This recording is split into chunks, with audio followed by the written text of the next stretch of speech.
Hello, guys. I think we're almost ready to start with our final. We do have Faroum and Ähre, who have pretty much stomped through the bracket, beating Fat Broken Mirror, Chile F Heroes, and that's it for the playoff day. All of them were 2-0. On the other hand, we do have Blackheart's booty call with their very close victory over Oopsie Daisy in quarterfinals and a 2-0 victory over Mighty Minion Army in the semis. My name is Yosh. You can't get away from me. I'm still here. You can't get rid of me. And joining me this time around, jumping on top of the offlane with his mount ability, is Brightwing. Hello, excited to be here. So absolutely terrified, but I'm looking forward to some fantastic games here. Two phenomenal teams. I've had the chance to watch them both throughout the day. They both look solid, and I'm really looking forward to seeing them clash. Always an interesting thing to watch, especially considering that right now we are going to make a slight change in our rules. So far, all of the matches were best of three.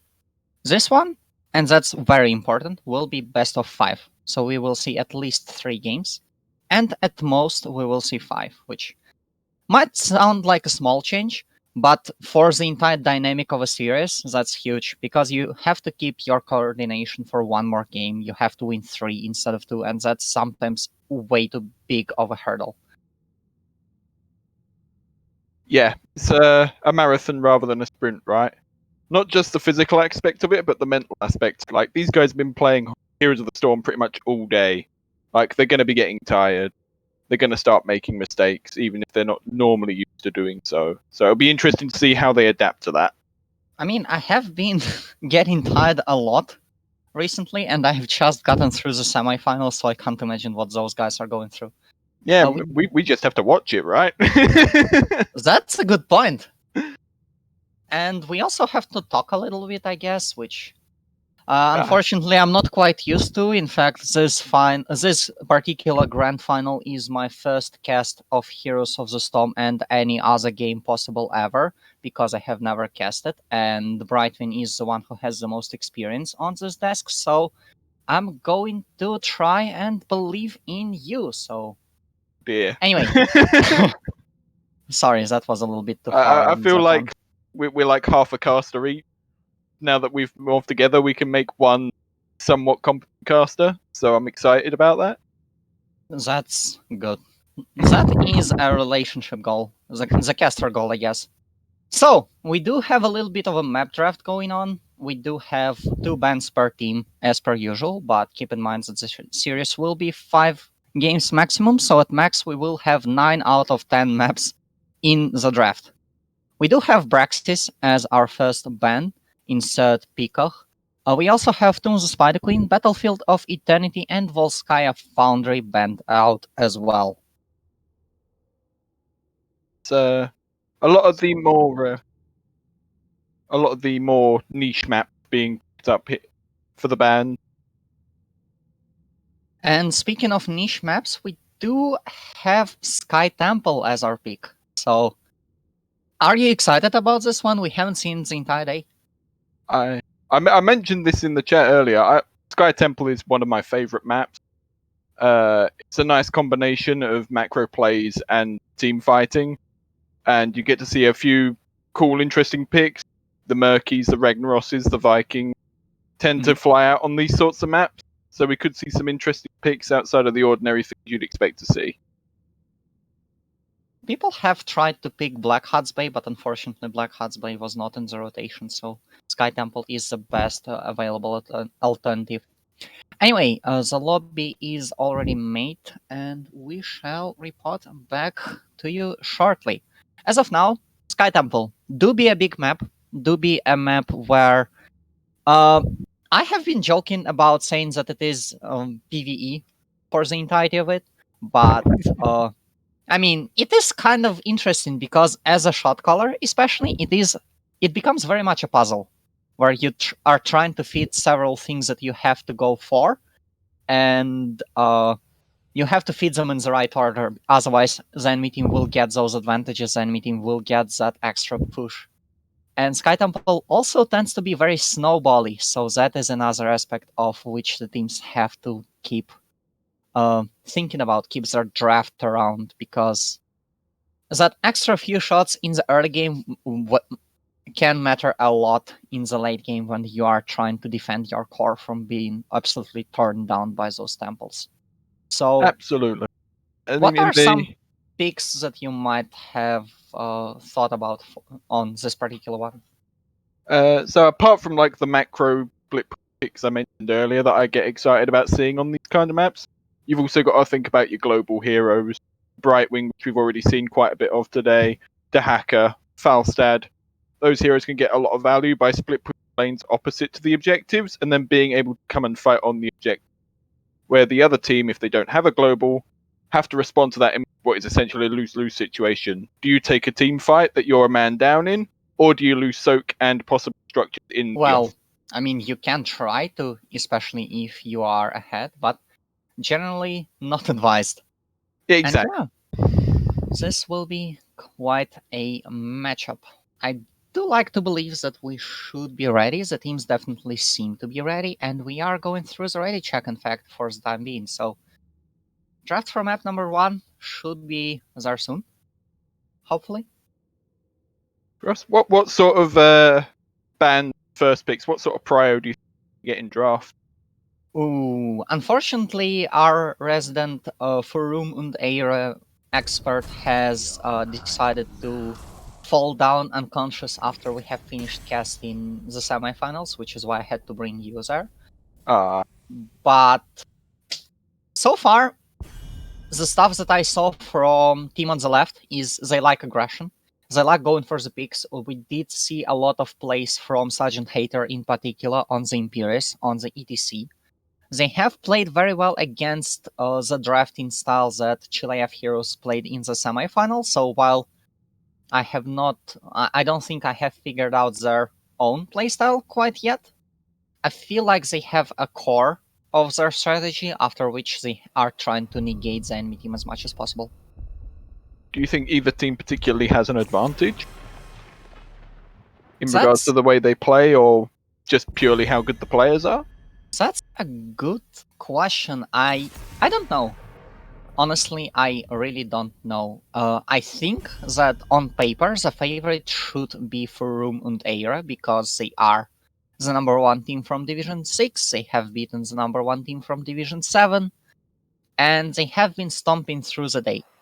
But we haven't quite seen them on the back foot yet. And if Blackheart's booty call will be able to find that weak point, which granted was not found out yet, we might see a very interesting position. We might see Furumundeira from the weaker side, which has been the downfall for several teams. We saw last season how Quackamole were able to outdraft Just Cause and basically stomp the teams that has been stomping literally everyone throughout the season. For a 3-0 sweep in the finals. But as of now, we do have a quite common, I think, draft. We do see the Gazlo and Imperius bands, as those two heroes are generally good. We do see the Maiev, who has been the downfall of Chilean heroes in the previous series, and we do see the Tracer, which I don't quite understand, but I assume Blackheart's booty call play her very well. That's the second time that we've seen Tracer banned against them. I would assume it's a pick on a particular player. That's 2 globals taken pretty much immediately for the red team. That is a lot of macro pressure they can apply here. We do have the D.Va picked up for the blue team, though. Obviously, one of the better offlaners at the moment. One of the more heavily sought after ones. A hero taken away from the One Knight, who might have been looking at it as well.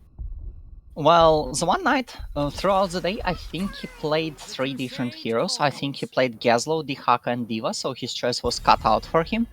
But I know that you are an offlaner. I think I like to believe that it is a thing at least. What's your take on the D.Va versus Dahaka matchup? If they're going to just butt heads for no reason, I think D.Va comes out on top slightly in that one. But honestly, I don't think we're seeing any real solo kills or kill pressure. They've both got not enough damage and too much sustain. Like, you're probably just going to see a boring old farm lane, solo lane, if I'm going to be honest. That might change if the Brightwing Brightwing teleports up to help the Diva. The polymorph can make things difficult for the hacker to escape. Mm-hmm. But otherwise, I wouldn't be surprised if solo laners die on their own. Brightwing is also a global for the side of Faroum and Ähre, although we haven't seen many particularly global plays on the Brightwing today. I think that he can be the thing that will change the math a little bit. Sylvanas and ETC are banned out. Johanna is picked by Sergeant Hater, a very defensive pick for such an aggressive player, I think. And what are some picks that we might be looking at on the side of the red team? So they're going to need to pick up their tank. They're starting to run low on their picks. It's going to be an Anubarak. I like Anubarak, who's particularly strong at those big hard engages. Might struggle to get that against that front line and the Brightwing. There's a lot of peel and disengage there. But otherwise, a really solid engage hero. And alongside the Cassia as well, who has been a hero that the general spotlight evaded a little bit, but a hero that good teams in this season have definitely been prioritizing a lot, and they have continued prioritizing her even despite the buffs of other heroes, even despite the nerfs of Cassia herself, because she was quite OP a bunch of time ago, but now she's just a solid hero, has a lot of engage potential as well with all of her abilities, can do a lot of damage with ball light, can do a lot of damage with ball lightning, can try to go for single target pickoffs with Valkyrie. So that's quite an interesting option. Meanwhile, I do see a Kira on the left. What would that be looking at? I do like the Kira pick. You got some nice dive potential onto the backline once the Anubarak's gone in. But then, similarly on the other side, you have the Uther, who's a phenomenal counter Kira engages. Gonna have a Li Ming, which if she takes the orb upgrade on 4, will be really able to poke down that front line for the red team, because Uther just doesn't have the sustained healing to keep up with that. And yeah, Uther, not really a healer, if you catch my drift, but Yeah, definitely can more of a provide tank a that heals. lot of crowd control if he's played correctly. So I'm actually going to be interested Oh. to see how it plays. Might even see the Divine Shield from the Uther just to protect the Cassia or the Falstad while they go in.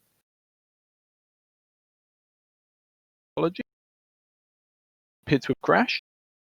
Oh, that sounds suboptimal. The show must go on, though. Show must indeed go on, so... Okay.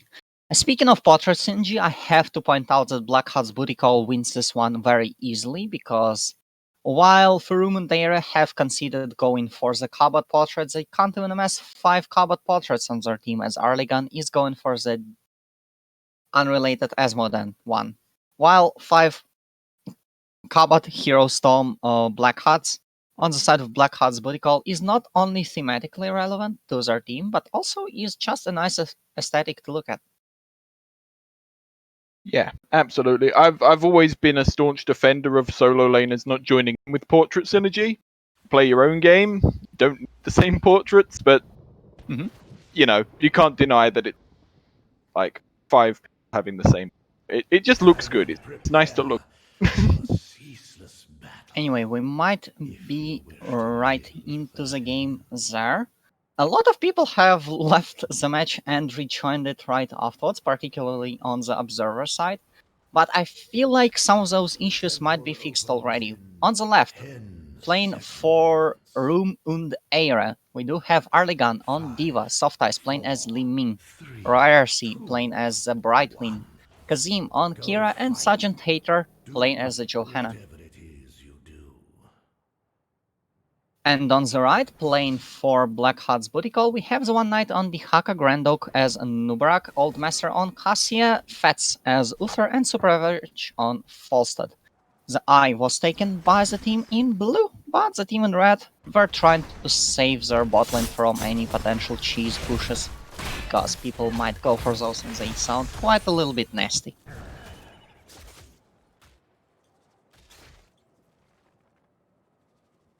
Okay, a little bit of a rotation down bot from Furum and Ähre.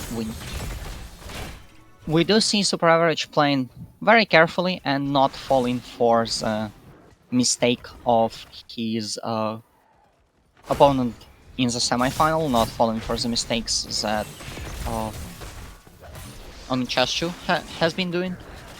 And the game's continuing on. We do have Arlegan versus One Knight in the offlane, neither hero particularly winning the fight, but the One Knight looking kind of scratched, and the wave is also pushed in his direction, so Diva gonna be a little bit of a lane bully on this one, as she seems to be after the rework. Both camps are taken down, although the red team once again is a little bit slower, which might be quite unfortunate. And yeah, a little bit of a pressure done by both teams, as we did see Furum and Ähre just try and clear out the camp, which they will be successful with, and Blackheart's booty call will not decide to press the issue, will not decide to go for a fight over it. Because, you know, as a team with globals, you kind of want to get your levels, you kind of want to get your globals to get actually any value. So, just want to get a little bit extra time to contemplate, to get some experience, to get a little bit stronger.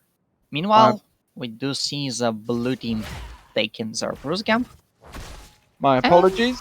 My game didn't want to work. As we all know, Blizzard is a very small indie company. We can't blame them for any game crashes. Don't worry, there has been a lot of tech issues throughout the history of Heroes launch, so that's just another one in the ocean. Anyway, we do have the red team taking their Bruce camp, and even if the blue team has delayed theirs, they are still gonna take it a lot quicker, which means that the camp will be pushing in. Which, in its own turn, will mean that the wall is gonna get to clean it. Although the rest of the team joins in and tries to prevent the wall from ever doing anything ever again. And so far they are looking quite successful on that front. So personally, with the double global, what I would attempt to be doing here with the red team, Falstad being bot lane, I like that. I would send a hacker to test top temple zone, and then have the remaining members of the red team take mid. That's not quite what's happening here. Anubrek's taking mid on his own, and the rest of the red team are pushing top temple. Important to remember that the middle temple is much easier to disengage from than the top or bottom. And we will show that right here, as Old Master is gonna get engaged on by the Kira and will actually die in the hands of the Brightwing. Don't know my co-caster was so bloodthirsty, but here we are. Kazim going in on top of the One Knight, who will proceed to receive some healing and stay alive for the time being. I like the little bit of adaptation from the team in red. They do send their one person to the mid lane because their top lane was pushed in by 4 people who proceeded to just stay up top. Yeah. But you are correct, you can't disengage from the top temple that easily, and in the end we did see the first blood being a good way for that. I also feel like Anubrek gets a lot more value staying with the team rather than playing PvE on the temple. Oh, it's a lovely pick onto Joanna. That was the medallion burnt there. From that engage, probably wasn't going to get much done anyway. Well, a medallion is a rather solid gain for something that would not work. For example, now it denies Johanna's chance to re-engage. We do see Old Master using his medallion as Kazim is trying to go in, gonna get engaged on by Grand Dog, but the E misses, and the E from the Uther is a point and click, so it will not. The teamfight continues on, that still is a 4v3, but Grand Dog is not looking too healthy, and so doesn't Old Master, who will proceed to fall down, getting traded for the Kira. Nubarak is gonna get caught by the Triumvirate Orb of Soft Ice, who just cleans up a little bit. Yeah, that's always the risky run of playing into a limit. All it takes is that one kill, and suddenly there's orbs of missiles everywhere, cleaning up your entire team. Not to note that the Kira lasted for an awful long time in that fight, considering, like, for an assassin, she has an amazing amount of sustain. You really need to blow her up or disable her, otherwise she will just live forever. Especially if you get those bleed stacks on everyone, as we saw in this particular case. We do see an early level 10 for the side of Furum and Ähre, so the ultimates will be coming out there shortly. but because Sky Temple is such a big map, you can't exactly find an opportunity to fight for anything just yet. And It's yeah, going to be default. Take the siege camp, push your lanes out, just soak up until the next objective. so a question that I've wanted to ask on the Praxis game earlier today, but I will only get to ask now. At what point do you think can either team actually go for the boss? Bosses are always a risky play. I mean, Mhm. on Sky Temple specifically, if you see three of your opponent's top side, I'd say that's a pretty safe time to go for the boss. Like, they're not going to contest a boss 2v5, and the thing they're going for, which is likely a temple, you can respond to that after the boss is taken. Speaking of temples, we do have one spawning right in the bot lane where the uh, com- global comp of Blackheart's booty call will start taking it using Uther, a very known mobile HL character that can disengage from any attempt of killing thrown in his general direction. And as we see, as soon as the blue team shows up, he just goes out. The One Knight used his global to show up in the fight, but I think he could have stayed back up there for a little bit longer, clearing out the way. He probably could have done, probably could have stayed up there for the camp. Maybe it was a bit of miscommunication. Ooh, a solid drag on Arligan. A lot of damage put into the mech, but Diva just uses her thingy to blow the mech up and get it back up. Just a full heal, essentially. The blast shield will be there, the polymorph, and the spinning strike, I believe is the name. I'm not sure how that ultimate is called. Anyway, the teamfight continues ongoing, and I continue rambling on, so that's not quite correct. Anyway, Kira latches on top of the Dihaka, who will proceed to burrow, and now he's stuck on the point, and everyone else is joining into that action. The One Knight not looking to help his there, but will try to find a disengage and will actually find it. Meanwhile, Grand Oak will not be so lucky, and Nubra going in a little bit too deep, trying to secure some aggro for himself, just so the One Knight will get away.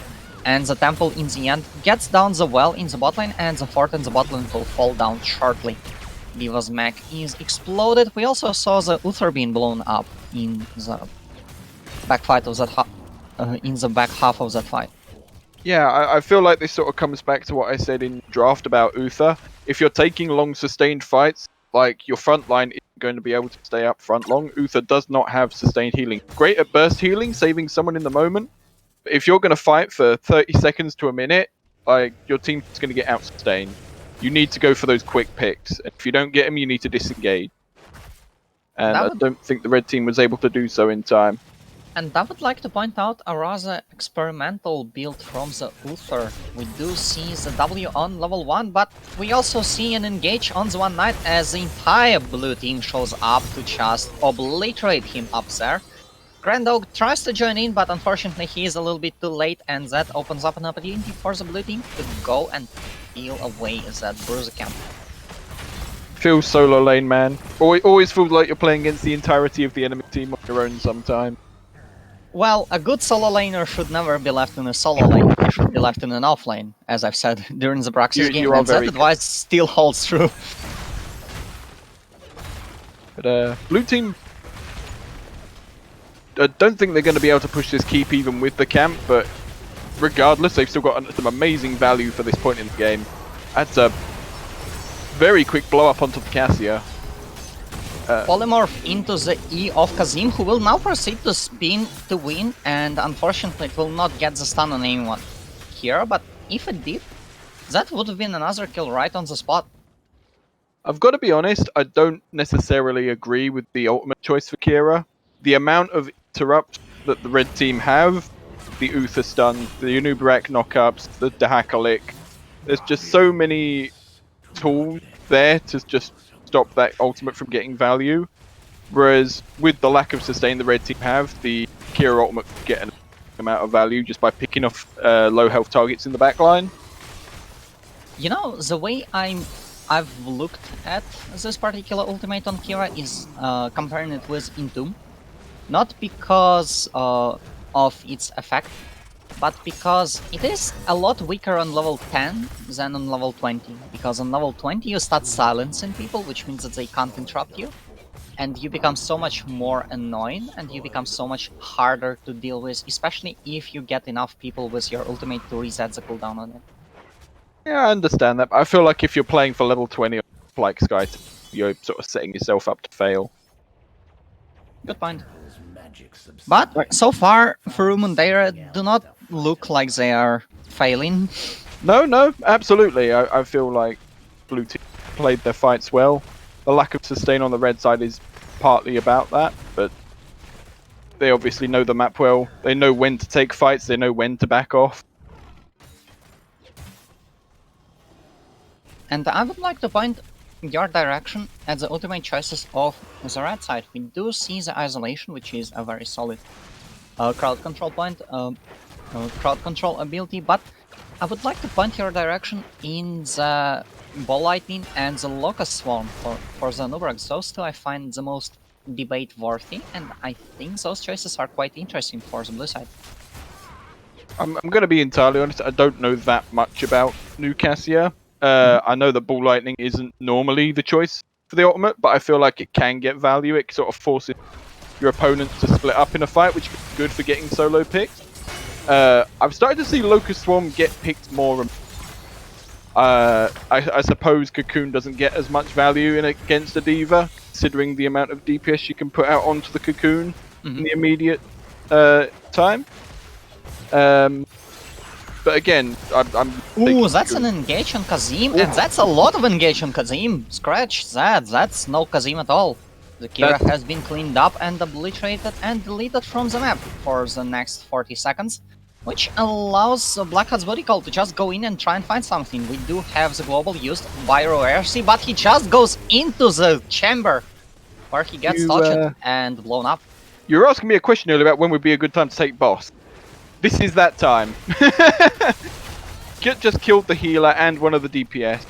There are objectives coming up top and bot. Like, this is a phenomenal time to take boss.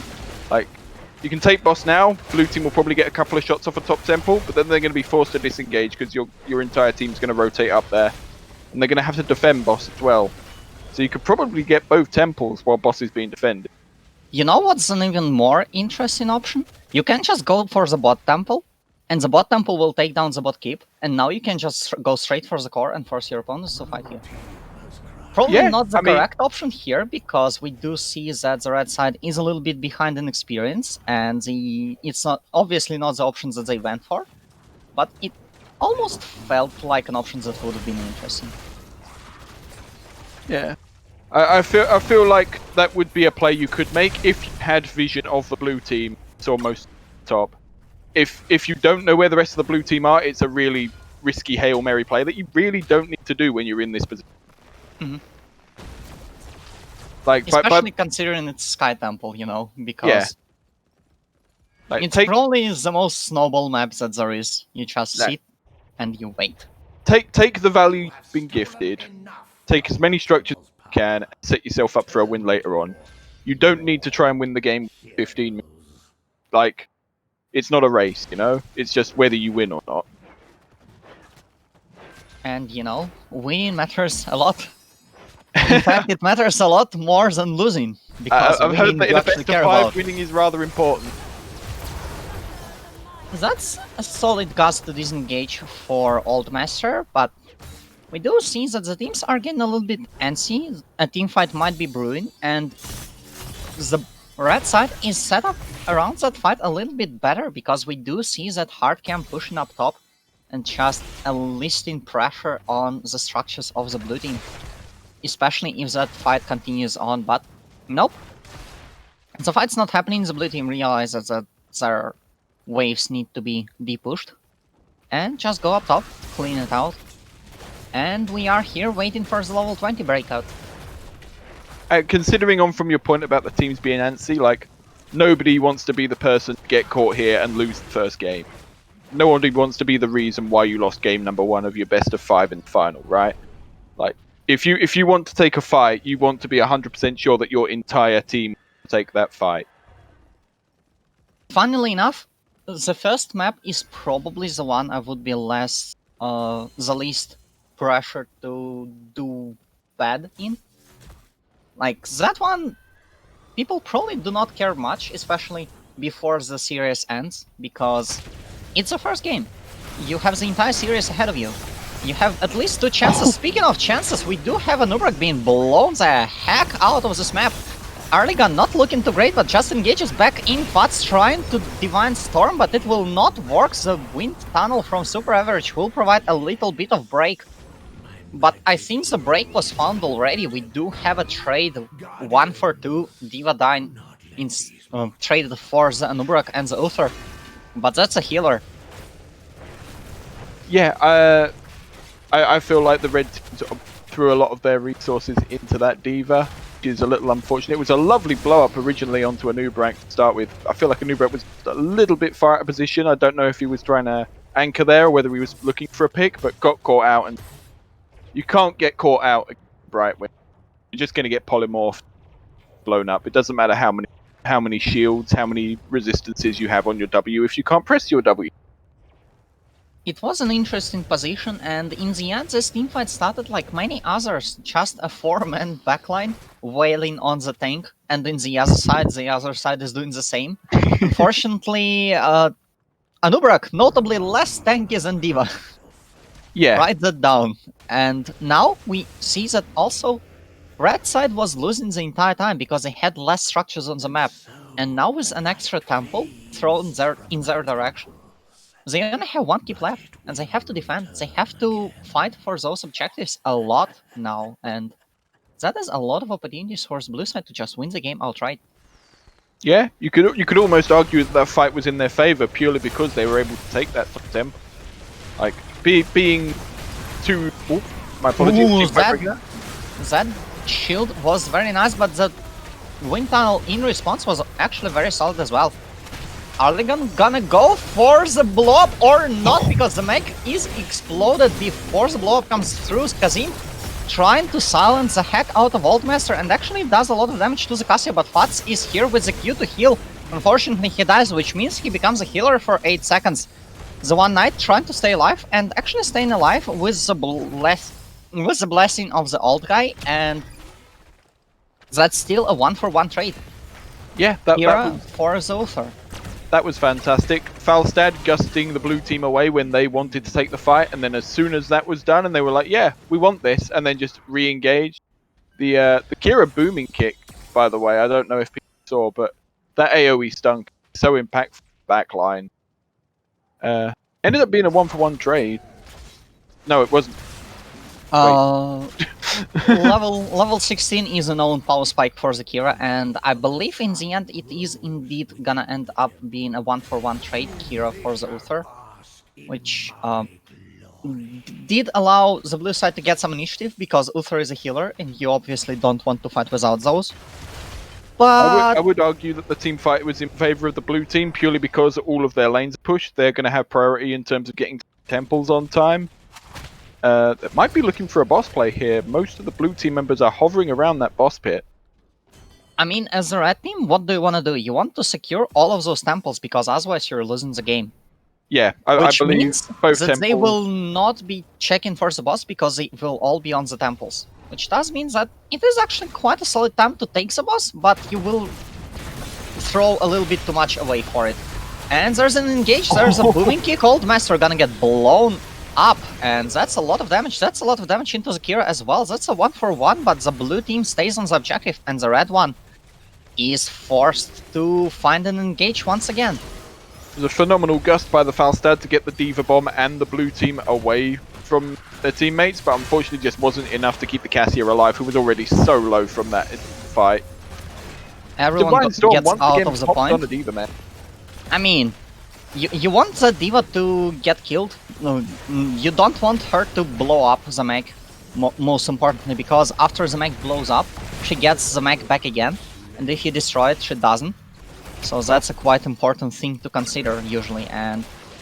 Li Ming getting a lot of free damage off, uncontested in the backline, just throwing off the odd orb, the odd missiles, not really being pressured.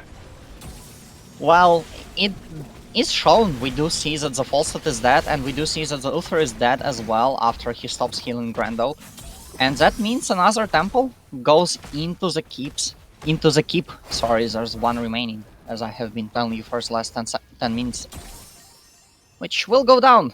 And now you have to defend 3v5 on the top temple, which is hard to disengage from, but which you can't disengage from, so that's kind of balancing itself out. Red team absolutely have to stop this temple being taken. Now they can't afford to be taking damage on their core at this point. Ooh, and Kazim ultimate! That's what I was talking about, the level 20 just silencing two people and not allowing them to play the video game. Cassia goes down afterwards, and that should be a very easy, very chill game number 1 for Furum and Ähre. Super average, trying to fly in, trying to find the gas just to get a few extra seconds, but it doesn't even matter. I can admire the attempt. It almost was not a bad attempt, but unfortunately, and we see the Uther just sadly sitting in his own base, wishing for this entire thing to end. He actually even died right before the game ended. So, game number 1 goes over to your opponent. What are you gonna do for game number 2? First of all, this sort of comes to what you were saying earlier. The last thing you want to be doing is looking at that game as a loss. Oh my god, that's it. They're better than us. We're going to lose it all now. Like, you don't want to start losing side of it, especially in a best of 5. It's not like a best of 3 where if you lose the first game, like every game afterward is suddenly like, oh my god, if we lose this, it's over. Like, you have time to calm down, take a second, and reflect on what's just happened. Right? Look at the things that are giving you issues. Maybe it's your own picks. Maybe it's something the enemy team you're struggling to deal with. Talk about it and see what you can do in the game. Maybe it's a change of map. Maybe you want first pick to take something away that was previously banned or picked out. But talk with your team about how you approach the next game differently. Because obviously what you've just tried hasn't worked. Enough, that question is as old as time, and I think we shall continue asking it forever. First pick or map pick, which would you go for? Again, I think this is another thing that's specifically team dependent. If you're the team that sort of has this one trick first pick sort of thing you want to go for, if you've got something you think can turn the tide with a first pick, then yeah, take first pick. If there's a map you're particularly clued up on that hasn't already been banned, go for that instead. I don't think it's something that has a general answer for every team. Like, I know when I used to play for RIT, we didn't have any specific maps we were that bothered about. We would much rather have that first pick so that the enemy team had to ban things they maybe wouldn't want to ban, like big meta pick, because there was no guarantee that we would ban. Which is the point of the cast that I kinda don't like, in that I have to admit that I have not been doing much prep on either of those teams.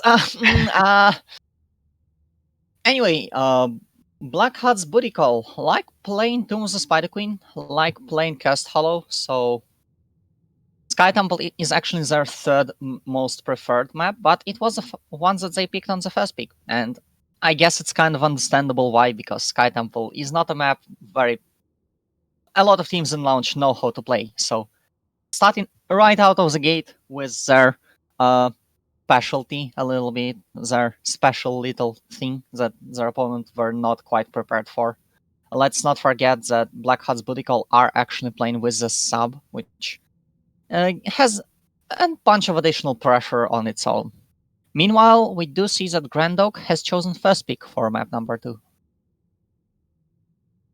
Yeah, absolutely. Obviously, From and I have decided that, we don't necessarily need to pick a specific map now. We just want to take first, get priority in the draft what we draft, rather than having to respond to what opponent. And Dragon Shy is going to be our map number 2. Whew. I don't like this. I thought you were an offlaner. I am. That's one of the reasons I don't like this map. I think one of the things about Dragonshire is there's a lot of emphasis put into how you rotate around the map that really affects how you play. It's not like your Volskaya or Infernal Shrine, where you can just throw all 5 of your team members at the objective and make it work. You have to keep an eye on all the lane. You have to keep an eye on each shrine. You have to have presence in all of these places to make sure that you can take the objective. Similarly, not lose it to your opponent.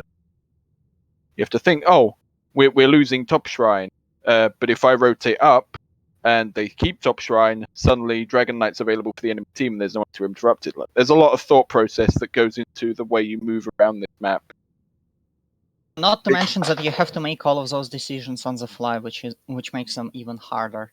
Exactly. But it's a lot more on the other side, it makes sure that there's always stuff to look at on the map, and there's always a lot of fights, a lot of brawls happening all over the place, which as a caster you learn to kind of like, but because all of the stuff is happening and you always have something to talk about, but kind of hate because you have to look at all of it, catch all of that as well.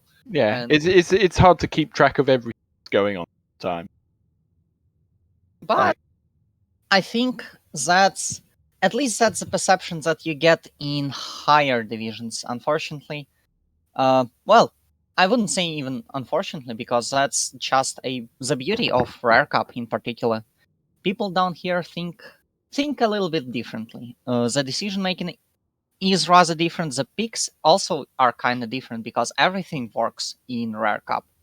Exactly. Not a lot of things work over there where people actually know how to counterplay them, counterpick them, play against them, and down here, Dragonshire sometimes can go a lot more separated, with the offlane being almost entirely separated from the rest of the map, which also creates kind of an interesting dynamic because not many maps provide that in launch.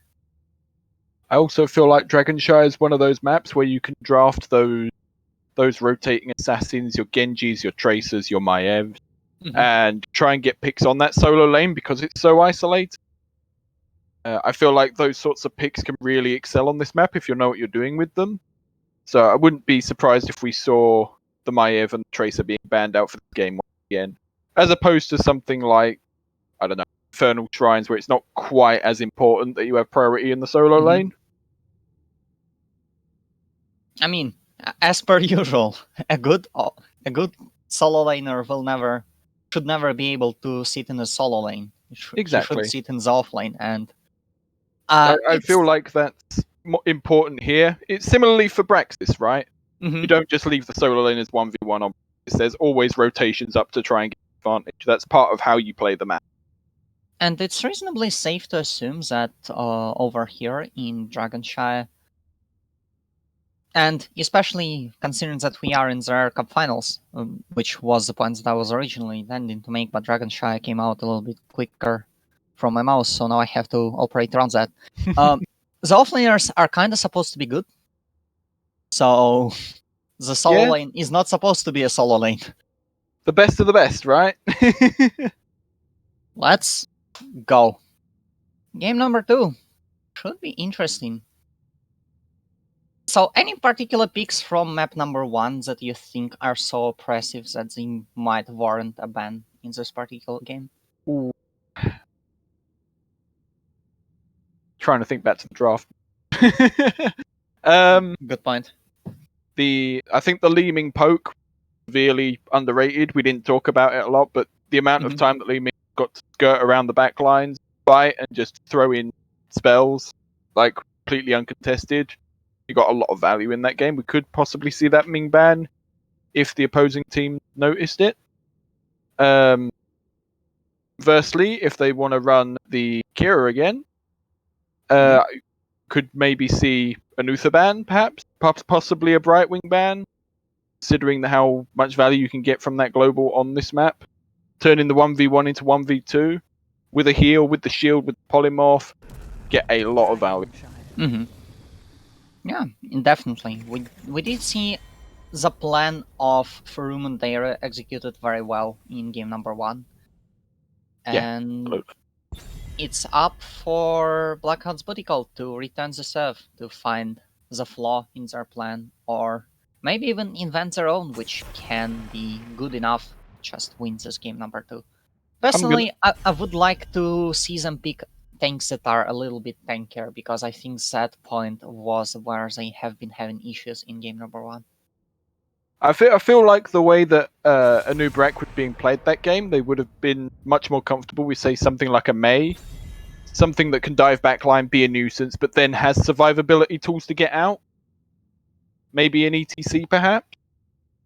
I feel like Anub'arak's one of those heroes. Like once you're in, you're in. Like if you're not killing, expect to die at that point. Perhaps a Mei or an ETC with some good follow up could be a good shout. And speaking of those bans, we see that Kira being taken out. Cause you can't just get that Kira. Come on. That was too oppressive, and I feel like the games on Dragonshire are getting a little bit further in the XP direction than the games in Sky Temple. Because the games in Sky Temple are usually kind of over when you hit level 20, or at least one team is definitely grasping for all of the chances to keep themselves in the game. While on Dragonshire, at level 20, the game can be still wide open. Is what I was trying to say, I guess. And we do have the Imperius in the first pick. Interesting ban on the blue side I want to point out is that Falstad, who was always there with the Gust for disengage. I feel like because of that, the blue team are going to go for a very aggressive, hard engage team. And he's not just a Gust machine. That guy is also global. Talking about the points that you have been bringing earlier. Yeah, absolutely. Which makes it so much more available on this map, because that ability to turn what looks like a full fight into a fight in your favor is so invaluable on a map with this big, with so many rotations. That's a Ming-Ana. That should not be discounted, considering what we were talking about with Blue Ming's damage. More importantly, that should not be allowed. Yeah, that should be banned. Wait, that's a Tychus. That is indeed a Tychus. And an Endun. I'm still not entirely sure what's going on with the whole Tychus. I heard he got buffed. I still think it's a bit strange to see him being picked into teams that aren't just full of like tanky bruisers. But I mean, you've been watching Tychus plays all day. What can you say about the Tychus? What did he bring to the table? I think Tychus got reworked a non-zero amount of time ago, which obviously means that now he must be OP. But in reality, it doesn't came across as so. We did see Tychus come up on several occasions. In fact, Blackheart's booty call have used him in game number 1 against Mighty Minion Army just to win the game. But I would not put that win down to the Tychus or to Blackheart's booty call in particular. Although that is still me just salty about Zartan's player not winning. We do have Chromie and Johanna being banned out. Tychus, he's just mobile. He's an assassin that's mobile. That's more mobile than you might think. I guess let's phrase it that way, because you kind of assume that guy to be sitting there, to be quite an easy picking. But the guy can dash. The guy has a little bit of mobility. The guy has a little bit of sustain with Odin as well. So you can just sit there if need be. Mei Absolutely. and Cassia on the left.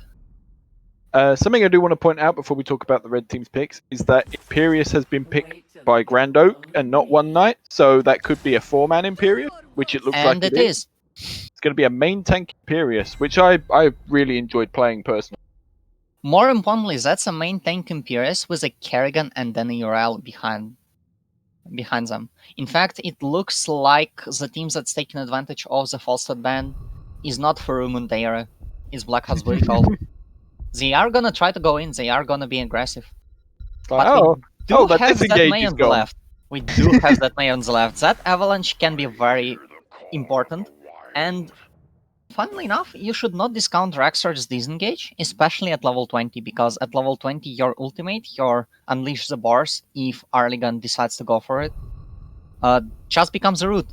And that will stop a lot of momentum from the side of Blackheart's booty call. So a bunch of disengage options are on the table, but I'm very interested to see how it plays out. So am I. Something I'm noticing is that the blue team have an awful lot of appeal against the red team's hard engage. You've got the Leeming Wave of Force, Leeming Wave of Force, and a Sleep Darts. You've got the May Avalanche, the May W, the Rexar Stun, the Rexar Root, as you just brought up. So a lot of counters to those big hard engages, and once those teams have tried to engage, it's not that easy to do it again in a short space of time. So it could be a case that the red team tries to engage, blue team disengages, and then re-engages while everything's on cooldown.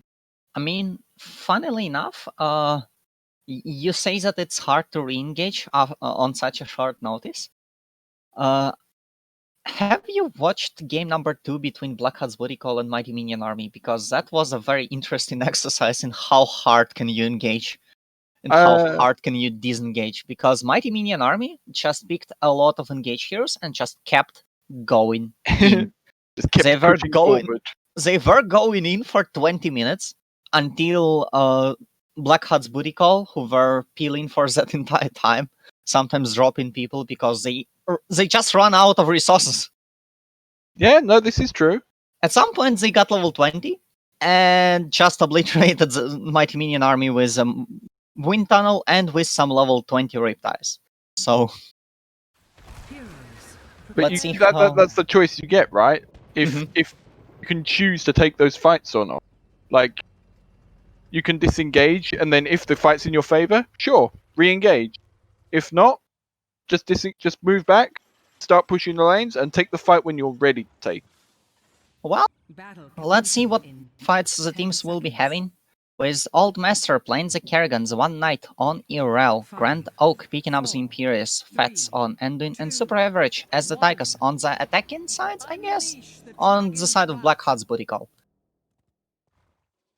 Sorry, I'm trying to reconnect. You're going to have to pull double duty. And against them, we do have Soft Eyes on Li Ming, Kazim playing as the Cassia, Royercy on Anna, Arligan as the Rexar, and May on Sergeant Hater, or the other way around, probably the other way around, Farum and Ähre. We do have a little bit of a rotation play, a little bit of a level 1 engage from the blue side, as expected. I mean, they pick heroes that go in. They have to go in. Early, often, and relentlessly, I think, is the most important part. A lot of casters are dropping out, which is a fact that has actually been noticed in chat, but let's continue looking at the game. Oh, the save on Super Average. Kazim just not close enough to kill the guy, but Kerrigan steps in as tribute instead. And that's a first blood for the team in blue. Unfortunately, you know, Kerrigan, one of those heroes who can't go out after they go in, you know. Exactly. This is one of the things that the red team could struggle with. They tried to engage so hard into the relentless peel that they ran out of resources to keep going. And, well, we will see what happens next. But as of now, the team's just gonna go for the siege camp, not trying to force much early after this level 1 fight. Speaking of the towns, we do have a little bit of scaling in Cassia's level 1, getting that Q talent going. But other than that, not a lot of important stuff, I guess. We do not have the Bolt strategy on Anduin, we have the one that provides a small amount of HP every time he deals damage to enemy heroes. Very early Dragon Knight for the blue team. Just nobody was in position on the red team to interrupt that, so May just takes it for free. That's a pre-2-minute Dragon Knight. Which is actually a funny point. The higher the level of people who are playing on Dragonshire, usually the later the Dragon Knight will actually be taken, because the team just keep brawling, keep taking those altars away from each other. And here, unfortunately, we did see that Blackheart's Booty Call were a little bit too slow to react to the action, and May indeed picks up the Dragon Knight and uses it to great effect, taking down the wall in the bot lane. And the wall is not going to be feeling well soon. An important thing to say in part of the red team, it's not that big of a disadvantage at the moment because that early game Dragon Knight is so weak. Like, the fort was never really in danger as long as they had people to answer it. Like, the objective scales with time, right? So if that had been taken 2 minutes later, perhaps it'd be a different story. It would have been two minutes stronger. Ooh, that's a double Q from Grand Oak, but unfortunately the disengage is here as well, and the follow-up was also not quite here, preferring to clear out the Bruiser Camp instead, because, you know, that's a Bruiser Camp, it will go into your well, and you kind of want the well to stay, because you kind of want HP. Not even that, also the fact that the Bruiser Camp gives the blue team bonus armor. Like, you don't want to fight into that. You don't want to take a fight that you have a disadvantage like that. You Meanwhile, don't need... the first team to show up on top that's not a solo laner is actually Oldmaster, and he's gonna get caught by the globe, unfortunately. The globes are obviously against the red team. The globes are harsh mistresses, let's phrase it like that, I guess. For any solo lane enthusiasts wondering about top lane, by the way, imagine 2 wet fishes slapping into wall. And that's about what's happening up there. It's just boring, tanky, sustained that isn't going to change unless someone goes up there. No, but there has to be 3 wet fishes because Misha is there. That's a good point. I wasn't counting Rexar as a whole fish, to be honest. Well, 2 fishes and I don't know. And a little bit of caviar, I guess. Another bunch of altars spawn in. We do see the one knight taking up the top one already. Speaking of top lane, we do have Kazim and Super Average joining the offlaners on their journey to slap against the wall. Or I don't know where we are going with that metaphor. Anyway, the bot one is taken by the Imperius. Misha is getting a little bit caught out, and Tychus's damage finally comes through, but it is not enough to do anything. Both altars taken by the red team. Kerrigan could have tried to go for the Dragon Knight, but instead tries to look for something up top, and Kazim is actually gonna get caught by the Kerrigan a little bit, I guess, but that's a weird fight. Misses the combo, unfortunately. I feel like it's gonna be the end of that fight. Yep. Talking about the action happening anywhere, we do have Grand Oak engaging on Roercy in the bot lane, while in the top lane there's some fighting happening. Unfortunately, Grand Oak will not get the kill on either Ana or the Limin, and Ana will make sure that Limin has HP. Don't know about the Ana herself, but she just moves away from the bot lane. And to the mid lane, where action is also happening. Oldmaster not looking too great there, getting engaged on and getting blown up in the end. Kazim gonna get rooted by the Anduin, and that will be the kill on the Cassia. Nicely done by Fats. Lovely counter-engage there under their own towers by the red team. Taking advantage of the fact the blue team engaged just a little bit too hard without quite enough to finish that kill off. And taking advantage of the fact that towers now actually hurt. Imagine. Back in my day, the towers actually had ammo and were not able to attack 4 minutes into the game because you've already gotten all of the ammo out. Back in my day, we ran into the towers as Leoric and died 10 times, so the towers would run out of ammo. That sounds like a strategy. Anyway, we do. Ooh, that's nasty. That's just nasty. Oh! The Q over the wall plus the Anduin pull just to pull the Imperius to safety. That was the pull is a little bit of overkill, but other than that, that is a very solid idea executed from Sergeant Hater. He pressed with the ice block to dodge the light bomb, and the fight continues on. Kerrigan taking the Dragon Knight uncontested. Yep. Once again, no one in mid able to interrupt. The root misses, unfortunately. Sorry. It's okay. I just wanted to say that once again there was no one in mid to contest that Dragon Knight. Everybody had left to contest bot lane. So as soon as that happened, Kerrigan was just like, "Oh, a Dragon Knight. I think I'll take." And that's kind of the on the fly thinking that you have to go for to play this map, and it is rather hard to get for people usually, because usually you are supposed to go with the team, fight in team fights where you are ahead, fight in the team fights where you have more people, and there are things that you just are doing naturally in the game of Heroes of the Storm, but here you have a lot of things to consider, because in the bot lane we did have blue team ahead 4 against 3, but the red team found out that if the blue team actually continued fighting, they would not send anyone to the bot altar, which means that the bot altar will continue being captured by the red team, which allowed the red team to just go and send that extra person to get the dragon. Very nice, on the fly thinking once again. Arligan gonna pop the medallion right here. Old Master gonna be able to catch the Rexar with a combo, and that's gonna be a dead offlaner. Remember, guys, you don't need to kill the OP Misha, you just need to kill the crappy Rexar behind. And wow, that's a play. I can respect that play.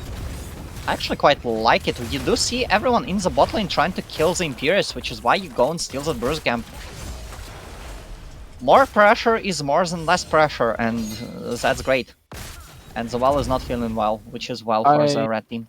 I feel like you've done that. You now need to commit to taking that top fort, because all these minion waves coming up are just going to get stuck behind this Bruiser camp. You're going to proxy yourself out of experience by doing. Which is quite unfortunate, but Arligan seems to just try to clear out this camp as quickly as possible to negate as much damage to the to the fort as possible. So a little bit of XP is lost, but a little bit is not too much. Unfortunately, for the blue side, they do lose the Cassie in the process, so that's nice. Yep, Cassia managing to die to the Kerrigan in the bot lane under the towers. At least that's where I found the corpse. Bold strategy, Cotton. And another Bruiser camp that's open is the camp in the bot lane, so yep. The red side nowhere near it. I'm gonna take just that for free. Engaging on the enemy camp, taking it down, then figuring out that there's no counterplay to the camps that we're gonna taking that one, and then seeing that the enemy team has to respond to those Bruiser camps that they have taken, so just going bot and taking another one. Yep, and now these shrines are going to come up as well, which the red team can pretty much take for free while the blue team's clearing these camps. Well, unfortunately, you have to do something with the top one where ZRL probably can't fight a 1v4 unless. Yeah. Unless there was a patch I missed where URL does like 500% more damage, I don't have. Well, URL always does like 500% more damage when she's not played by me. Old Master with the flank, soft eyes gonna get eat out of the W. Ay. The clutch heal there from Liana, just about saving the Li Ming as she teleported away. And the ice block from Sergeant Hater to negate all of the further damage after being caught out by Grand Oak. So that's just some beautiful disengage from the blue side. Unfortunately, it does not quite save them from the macro pressures that the red team is having. You see the issues that Mighty Minion Army were having in their game on terms of Spider Queen is that all that they could do is engage. And they just continued engaging, and they didn't do anything else. While their opponents, Blackheart's Booty Call, were getting advantages throughout the map, while simultaneously peeling away from their attackers, which resulted in them getting advantages, and resulted in them getting that level 20s that we talked about. And here, the situation is pretty much in reverse. We do see Blackheart's Booty Call continuing to be aggressive, continuing to be snappy with their engages and catching their opponents off guard, but they also go for the macro plays. They also try to set those advantages throughout the map and playing well again around the objective. I'm gonna be honest, I kind of feel like Kerrigan should be rotating towards whatever lane Rexar is in a little bit more frequently, like getting those picks as the... Speaking of... Oh, yep, absolutely. Never mind. It's okay, kill the bear. The bear is worth is now useless for like 10 seconds. However, that opens up a little bit of an engage for the blue side. However, the light bomb is enough to throw around the momentum, and Kazim is actually falling down already. Sergeant Hater going to be the next target, but he is also the Mei, and we know how Mei is able to survive unless she's not able to survive, which is the case there. It was a lovely spear and light bomb combo to start off that team fight, and even with the medallion being popped, there was just too much damage out there. It's a lovely little play by the red team. And it was also very luckily timed. She's probably going to give them this Dragon Knight. I mean, you can't really fight 3v5 for an altar, right? No. And now you get the macro pressure coming in once again as One Knight just takes down the 1/4. And One Knight beats 1 fort. Who knew? that doesn't sound like a chess equation to me. Rooks are supposed to be stronger, I think. But the Knights do be jumpy, that's true. Jumpy boys. Dragon Knight getting Speaking poked of down boys by the jumping- blue team pretty freely. Red team needs to put a bit more pressure on to stop the blue team damaging this Dragon Knight so freely. Ooh, and engage right on top of Sergeant Hater, and he's actually popped out of the ice block before he gets stunned by the light bomb. That's an engage. We do have the ball lightning doing a lot of damage to the team in red, and Fads actually has to save Super Average using his trait. But while all of that is happening, the Dragon Knight just takes down the wall, and you shall take those, and you shall proceed to leave, while Sergeant Hater not looking too great here. Is that a... And That's a bestial wrath from Rexar. oh, yeah, that's a Don't mulligan see for that me. too often. I mean, you usually see that on maps where you can do stuff. Big stun onto the Ähre, but With Kerrigan Zemisha. combo. And the bear is down as well. That's probably a keep. I mean, that has to be a keep at least. I imagine that they can either go and try to do some damage to the core, which would be a little bit of greed. They can try and do something to the mid keep, which can either be a very safe play or a very aggressive play, depending on what they, depending on how they approach it. Or you can just go and take the camps, which also works. I don't think you need to overextend and try and go for core at this point. Like May was only a few seconds away from being up. Like the last thing you want to do is get caught and get team wiped. Look, Like, there are camps to take, shrines to take. Like you don't need to do it. risking the entire momentum for a chance to end the game 2 minutes earlier is worth it, okay? Glad we got that sorted through. Anyway, we do have another camp taken, and I imagine this will be the motif for the next minute or so, as the team's just gonna go around, clear the map. You know how it goes in the cup, we can't finish unless everything is our color on the map, so... The blue team are going to need to respond to these camps going bot. Like, they can't afford to be taking core damage point. Which allows the red team to just go take the next dragon and put it straight in the mid lane, or top lane. Exactly. So really the blue team need to clear these camps as quickly as possible and just ham it at bot side. But then conversely the red team could just push top lane. Like this is the issue you fall into if you fall behind on this map. It becomes almost insurmountable to try and claw it back. Funnily enough, well, first of all, have to point out, they forgot to take the altar. Oh god. Second of all, we do have an engage, so I guess my points are not important anymore. Kazim is gonna get blown up right out of the gate. Sergeant Hater looking to be his next target, and the Q will actually connect. We do have the medallion popped to save the Mei from anything else. Avalanche connects with Super Average, who now has to spend a lot of time walking back in while his team continues killing people or bears. We do have a stun on Sergeant Hater, and Mei definitely looks to be dying in this particular case. And that has to be core, even without the dragon. I don't know. I mean, the Li Ming could put enough damage down to stop this core attempt, but you're probably right. I mean, Zeraxter like could join in the defense, but you know, you know, got to clear them bruiser camps. That's obviously more important for. Look, your opponent can't kill the core unless they kill a keep, and they can't kill a keep if you're standing in the murder breach defending it. Rex are finally coming down, but too little, too late. This is I'm afraid. This game goes to Sergeant Johnny, who has subscribed to us earlier, saying that it will be a 3-0. Fight me if I'm wrong. So when do you want to fight, brother? Yeah, name the time and the place. I'll see you there. Do then. Come on. We do have Kerrigan, being the only person on the red side that actually died this game, which I guess is kind of an achievement in of itself. And we have Soft Eyes, who did not die at all on the blue side. Something, Imperious main tank having the most damage in the game. Look. It not perfect system. I mean, it do be perfect sometimes, and in this particular case, like, we have seen how teams have played against Imperius throughout the day. I don't think that the composition that uh, got drafted by Farum and Ähre was the best to counteract Imperius. Um, If you look at it, there's not many ways to stop him from just going in and pogging out.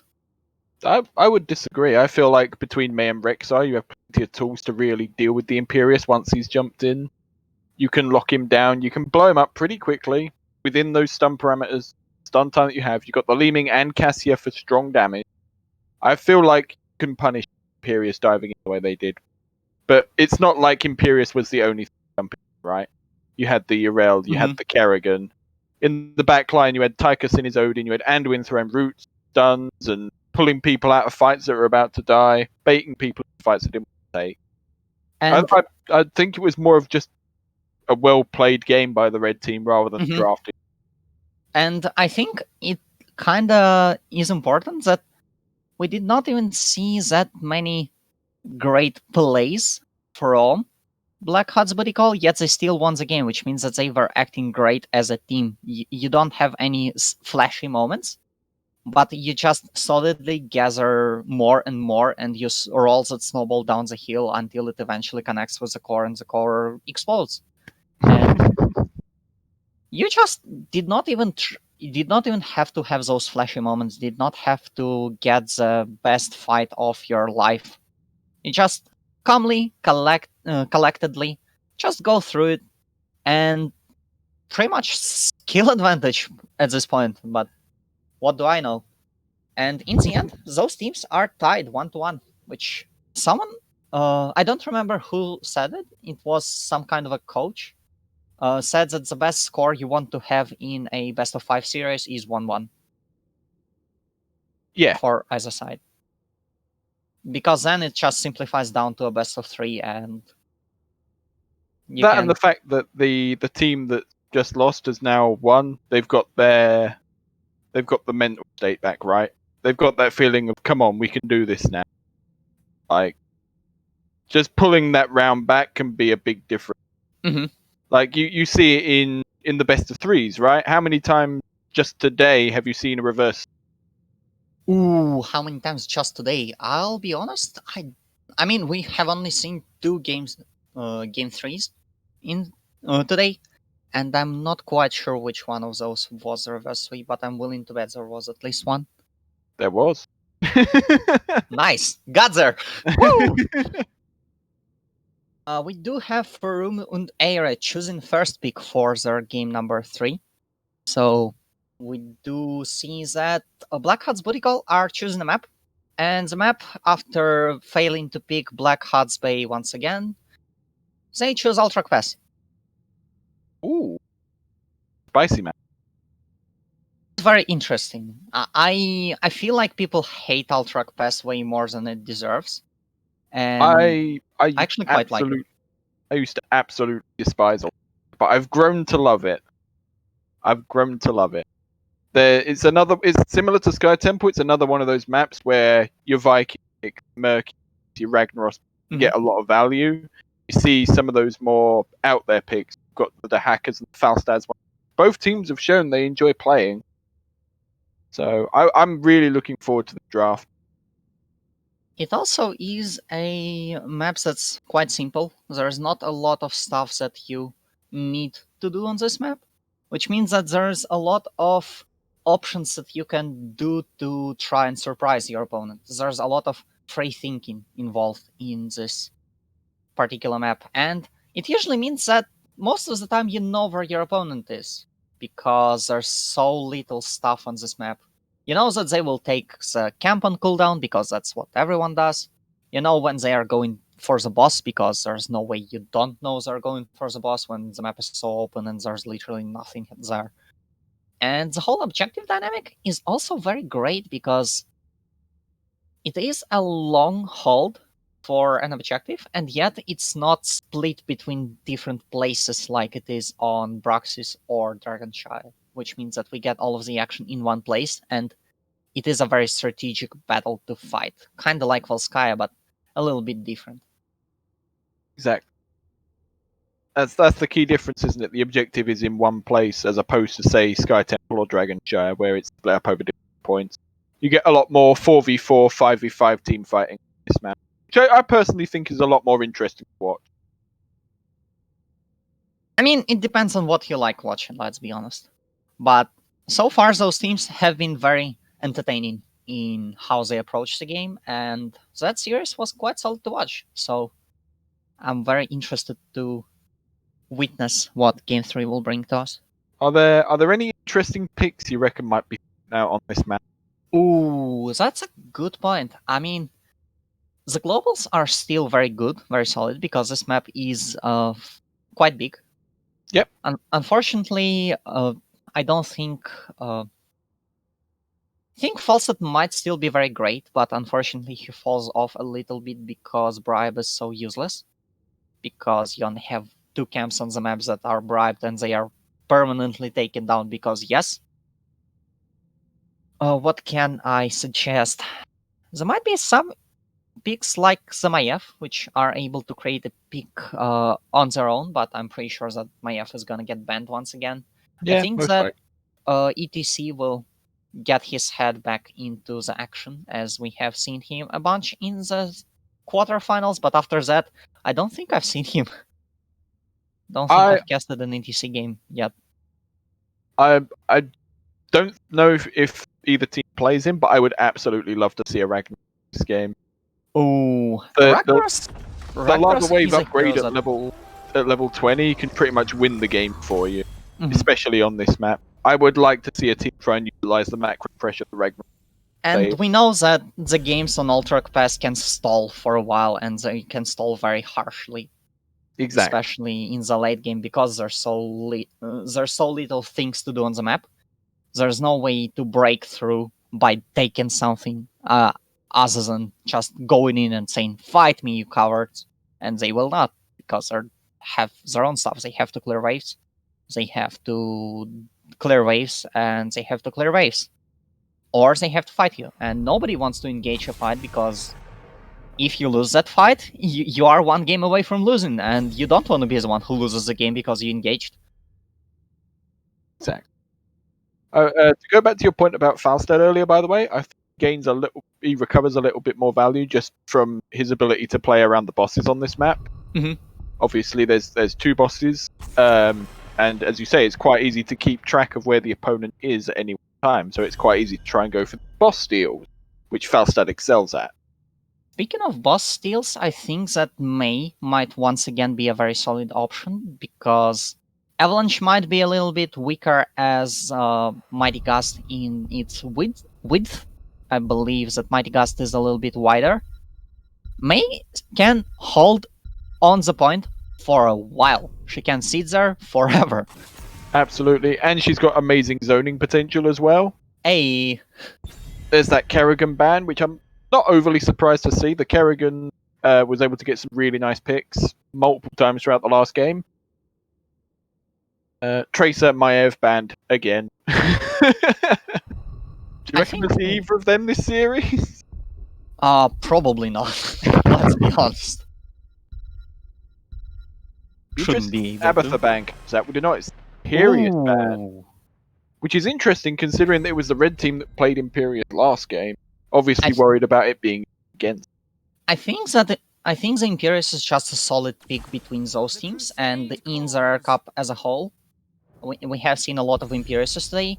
We have seen a lot of Johannes today as well, but I don't like Sergeant Hater on heroes that are not flashy. I have seen Sergeant Hater play heroes that are flashy and being absolutely mean on those. I know what he can do when he can do the engages. Well, one of Johanna's abilities as a flash off the shield. How can you say that Johanna's flash? Hey, there's the Falstad we were talking about earlier, and the Diva. Well, Diva can fly for a while, and Diva has a lot of area denial as well, and area denial is actually quite important on this particular map. Because you have to control the area around the objective to make sure that, one, you are able to cap it, you are able to stick through that channel. I don't know how long is it, 3 seconds? 5 seconds? I don't know. And you have to not allow your opponents to do that. So I can imagine there will be a lot of Meiji picks. Liming is absolutely amazing on this map. Junkrat has been a very cheesy one, but the one that works absolutely amazingly, Absolutely. especially if you get the right spawn of the objective. And Crowley Um, is always the one that's. I'm probably setting myself up for failure by saying this, but wind tunnel into Diva. Just picture that for a minute. Think about it. This is a PG broadcast, good sir. Cassie is just a solid pick. Brightwing is just a pick that we have seen for a while. Emerald Wind is still a thing. A Blink Heal, especially with the level 20 upgrade, is still a thing. And Brightwing is a hero that I saw today a lot more than I expected him to see her. But yet again, I am casting with you, so don't exactly get to. We don't see each other a lot, so it's nice to spend some time together. That's nice. Yeah, I'm also very surprised at the amount of love that Brightwing's getting over this cast. Like, she's not normally known to be a top healer. Normally been seen as quite below average, but obviously these teams have been able to play her really well and got the value out of what she does bring to the table. I think Brightwing benefits a lot from the style of play that those teams are providing, because we don't see a lot of teams that are just straight up fight. We see a lot of teams that are trying to macro, and Brightwing can provide that macro pressure with the global, although it's not that important. More importantly, we do have a lot of picks that go in. We have a lot of picks that engage. We have our Anubrax, our Divas, our Imperiuses, and Brightwing contracts all of that pretty much with one click, which is a point and click and you can't even dodge it. Something important to counteract the Brightwing pick, though, the Leeming Anna's been sniped away from the blue team. Brightwing does struggle to keep up with the big burst heals. Leeming really poked down the enemy team during all that time. Anna and has the been Dahaka has also Anna been has picked. been sniped away. I see what you did there. And the Dahaka's also been picked to counteract the global from Faust. Mm-hmm. And yeah, false at May. Huh. Yup. That's a thing. That is indeed a thing. There's so avalanche into wind tunnel into. Let me do you one better. Ice wall into wind tunnel with the Diva bomb. No. Wind tunnel into ice fall. Come on. Oh yeah. that makes the timing that much more perfect as well. Yeah. Oh, and I think we found something. That's 3 games in a row that my game has crashed loading into the game. That's perfect. I guess I'll just have to waddle through once again. It's okay. Don't worry. It's okay. You know what you're doing. No, I don't. If I knew what I was doing, I would have been casting like more than one series. More than one game of Heroes of the Storms that's taking place on Ultrac Pass, and there are some flashy heroes picked, one of which is, I don't know, looking like a Greek thing, and the other one of which is literally a... I don't even know how to describe them. See, that's how bad I am. Anyway. Potter Singe is still on the side of Blackheart's booty call, and has pulled them through on game number 2. But let's see what happens on game number 3, where playing for Blackheart's booty call. That's probably not how you pronounce it, but look, it's not perfect system. We do have the one knight playing Diva. We do have Old Master on the Li Ming. Grand Oak is going to show us the Mei. Fats is on Anna, and Super Average Falstad is here to play the video game. A lot of people are losing their connection and reconnecting back in. Meanwhile, we do have Soft Ice on the Tester, Kazim playing the Cassia, Ryercy on Brightwing, Sergeant Hater playing the Johanna, and Ardegan on the Haka for Room und Ähre.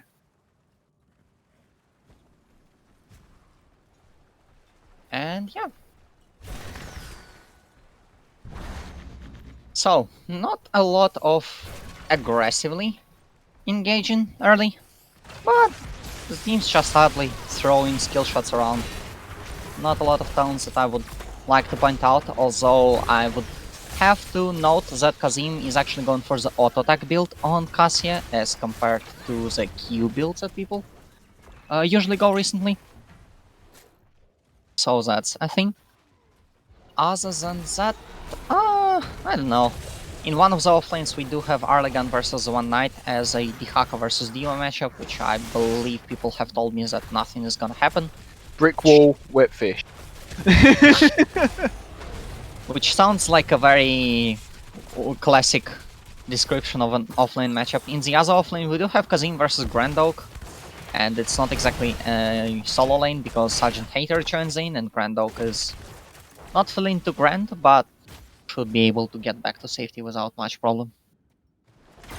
Both teams are taking their camps because the camps have spawned, and you have to take the camp when it spawns because there's only one camp on the map, and if you take them quickly enough, you can take them a second time before the first objective spawns, which means you get more XP, which means you get more levels, and more levels is more better. Probably. Surprise. So, Interesting to see the Mei is solo lane instead of the Falstad. That's not something to expect. I mean, Falstad has to like kill people, right? Mei can't kill people. Although, point taken, we do see that without anyone to just stand up to the blue side, we do not see a lot of play from Blackheart's booty call as they sit idly behind the wall until the wall is in question is in fact broken. Yeah, So- without the Mei there to threaten and engage, like blue team really had no reason to disengage and not just push the wall for free. Super Average going in very aggressively. I'm not quite sure what that was, but also will not be having a lot of HP until the next Q hits. Now he has some HP, I guess, and now it's not an issue anyway.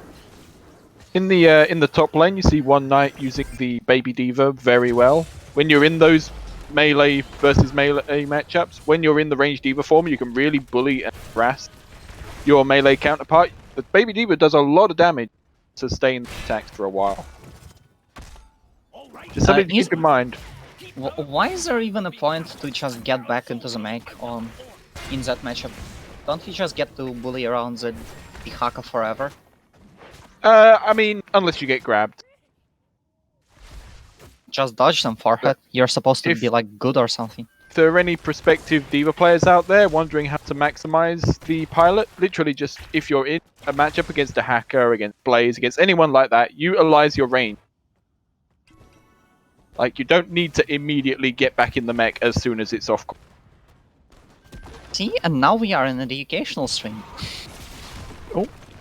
Right wingers just use teleport to go top. Going to be down at the objective if the red team do decide to go for it. Well, Dihaka is going back, so I guess Royers is just taking over for the time being before. Right wing's Dihaka- obviously a better offlaner. Oof. I mean, we all know that Dihaka is inferior StarCraft offlaner anyway, so. Oof. Oof. I wonder what you're referencing. I mean, people in Discord think I'm referencing Zagara, so.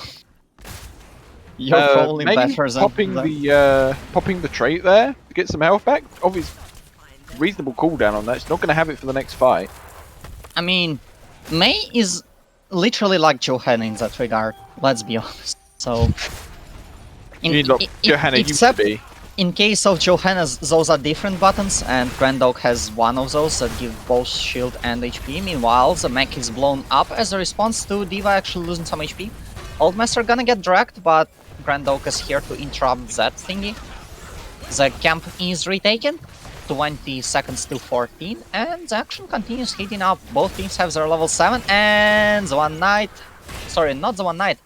It was actually Old Master who done goofed and done killed. Another kill for the mighty Brightwing. One KS. Hey, she's corpses. We all gotta eat.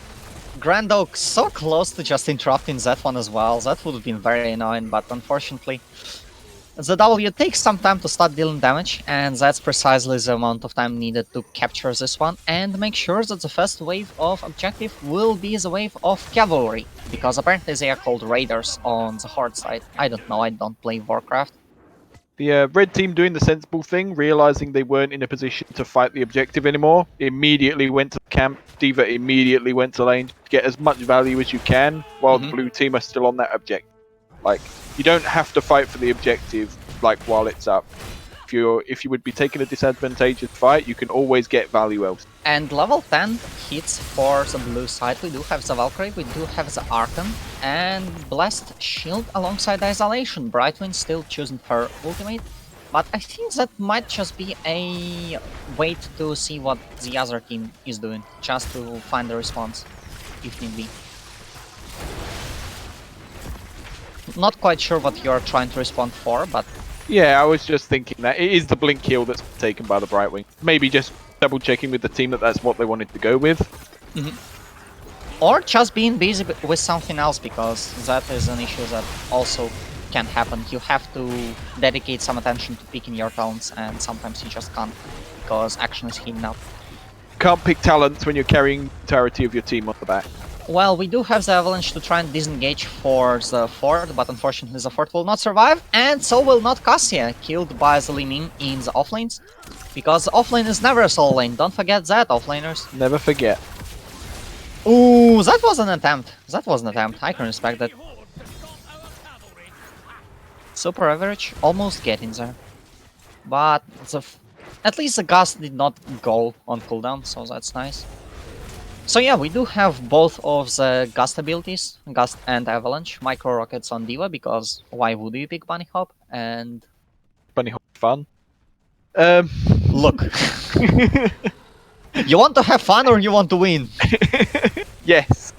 Both teams reasonably equal at this stage of the game. The blue team are a kill, a structure, and roughly 2/3 of a level ahead, but nothing surmountable. Like, I'm not sure most people understand, if you're playing Storm League at this point, you're normally 10 kills down and 2 levels behind. Imagine playing Storm League. Imagine. Just play quick match and win the game by that point. I like playing with tanks though. GG. That's a Valkyrie right on top of Altmaster, and Kazim just winning the 1v1 in the bot lane. Well, lovely, in the bottom left of the lanes, I lovely guess. Disengaged by the Falstad here to engage both the Ana and the Falstad. From shame he still died. Speaking about Avalanche combos, here we have an Avalanche, here we have the Mech Explosion. It did not work, but it was an attempt. And Fats is now gonna get engaged on as well, and May just... It almost seems like May does not have enough disengage. Lol. Imagine not having enough disengages, May. Well, apparently that's the issue, because Fats also died there. And what was a 1 kill, 1 structure, 1 level lead now becomes a 3 kill, 2 structure, 1 level lead. Yeah, commentator's curse, isn't it? That's my fault. Sorry, guys. Oh, that's a play. That's a play. I think they got seen. I think they got seen at least, but they are just gonna trade them one for one. Trade bosses. You could argue this is better for the blue team. Blue team's boss is going straight for a keep. The red team's boss is going to hit a fort first. More importantly, blue team's boss is going through the bot lane, and red team's boss is going through the top, and top lane is closer to the objectives than the bot lane. Which means it's a lot easier for the blue team to answer that and not object. I think that's absolutely... in that trade is absolutely a win. No doubt in my mind.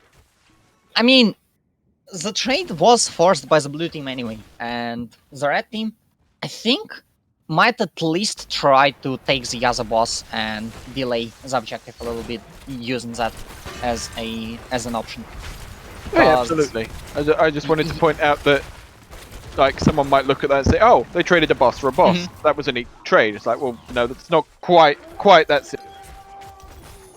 So the blue team forcing down the boss because you know that the red team has to defend it, and that buys you some time on the objective.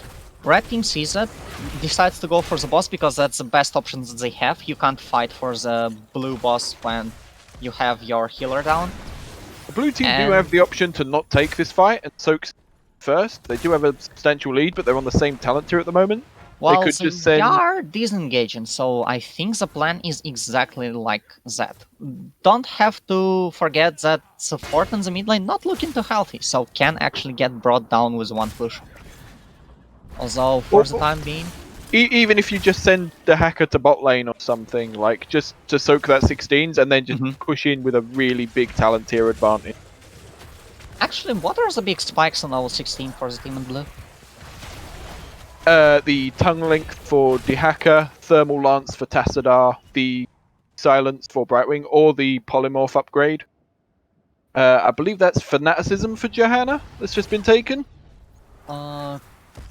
If I use the names of talents in English, I wouldn't have been having my game in not English. Take more damage, run fast. Yes. Take damage, go brr. That is a tunneling clause for the hacker, not the length. Okay, that's I guess it I does see allow now. you to play a little bit more aggressive because you can disengage a little bit easier. Yeah, you have the ability to reposition while burrowed. Yeah, I can understand that pick. In fact, I believe back in the day it was actually the only level 16 that the hacker had. Ooh, that's a fly, that's a gust, and that's not working.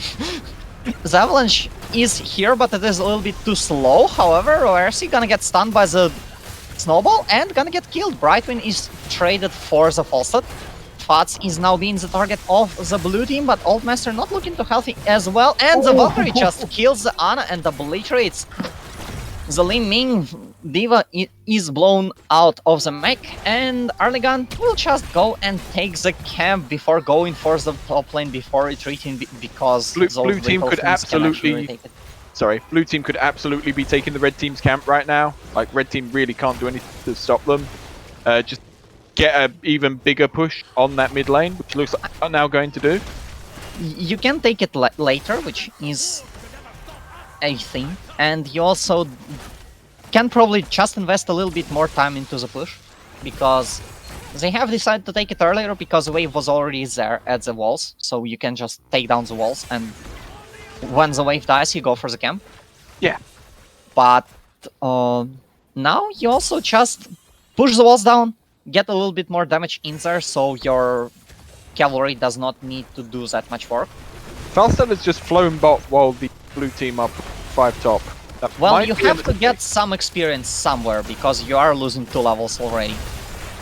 I mean, at this point, now that both teams are 16, I don't think the red team can play for 20s. I don't think there's enough experience to soak before the blue team gets that point. I don't think there's enough game for... Exactly, I think as the red team you need to try and force a fight. Like, I don't think there's any other... That's an avalanche on 2! Brightwing and the Cassias, that's a stun, and that's a lot of damage. Li Ming is gonna get traded by the Cassias, they die at the exact same moment. That sounds like a fairy tale ending. And Sergeant Hater, no, he actually died in the end, oh well. Grand Oak gonna get healed by Fats, and yep. That was fantastic for the red team. That is exactly what the red team need to do. Like, they can't afford to be playing passively at this point, because as soon as blue team at 20s, it's pretty much over. They need to start forcing these fights. They need to start taking to the blue team before they get to that point. It was a great start, but they need to capitalize on that. And it looks like they might be trying to go for a boss play in bot path.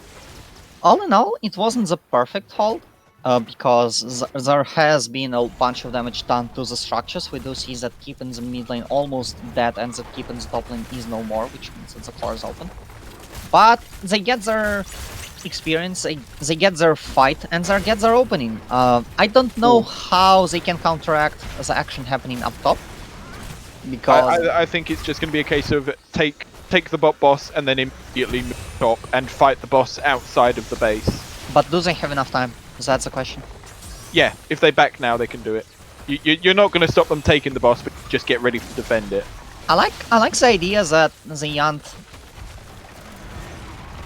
gonna back, but rather just go to the mid lane first and just clear out the mid lane, because that is pushing in as well, and I would rather much have to defend the boss on my core than the wave at my keep, which has no HP. because the less keeps you have on this map, the weaker your core is, and Yep. defending the keep means that the keep will fall because it just does not have. Red team are absolutely doing the right thing here, fighting the boss before it reaches base. Oh, but they've abandoned that. They're going to take a fight on their own, on the space where the bruiser camp is. Ooh, that's nasty. That's A lot just of nasty. Falsa dies, Mech dies as well. The camp is almost taken by the blue team, but Diva dies before that, and Liming is dead as well, so that should be GG. I think that's game. Boss is wailing on the core. Second keep's about to go down. Entirety of the blue team are alive to push this. I don't think May and Anna have the damage to stop this. Well, we had Ultrak won by... we had Sky Temple won by Farum and Ähre. We had Dragonshire won by Blackheart's Booty Call. And now we have Ultrak Pass, which is won by Farum and Ähre. So it seems to me like Frua benefit more from those big maps. Yeah, Rum and I are obviously very well versed in the game. They know when to take their fights, they know when not to, and they know how to get value across the entirety of the map. Which it's either that or just the fact that they have first pick, but having first pick is just boring, so let's not consider that. Speaking about, we do have the choice for Blackheart's Booty Call, and I believe that's going to be a first pick choice, and I believe that's going to be a map pick. Speaking of, how do I ask Luca to bring up those maps? Because I would very much like to. You make a wish out loud. You wish upon a star. Oh, great almighty Vex Endwin! Can I has the map draft for this particular game, because I would like to see what maps we what maps we can still go to, at least.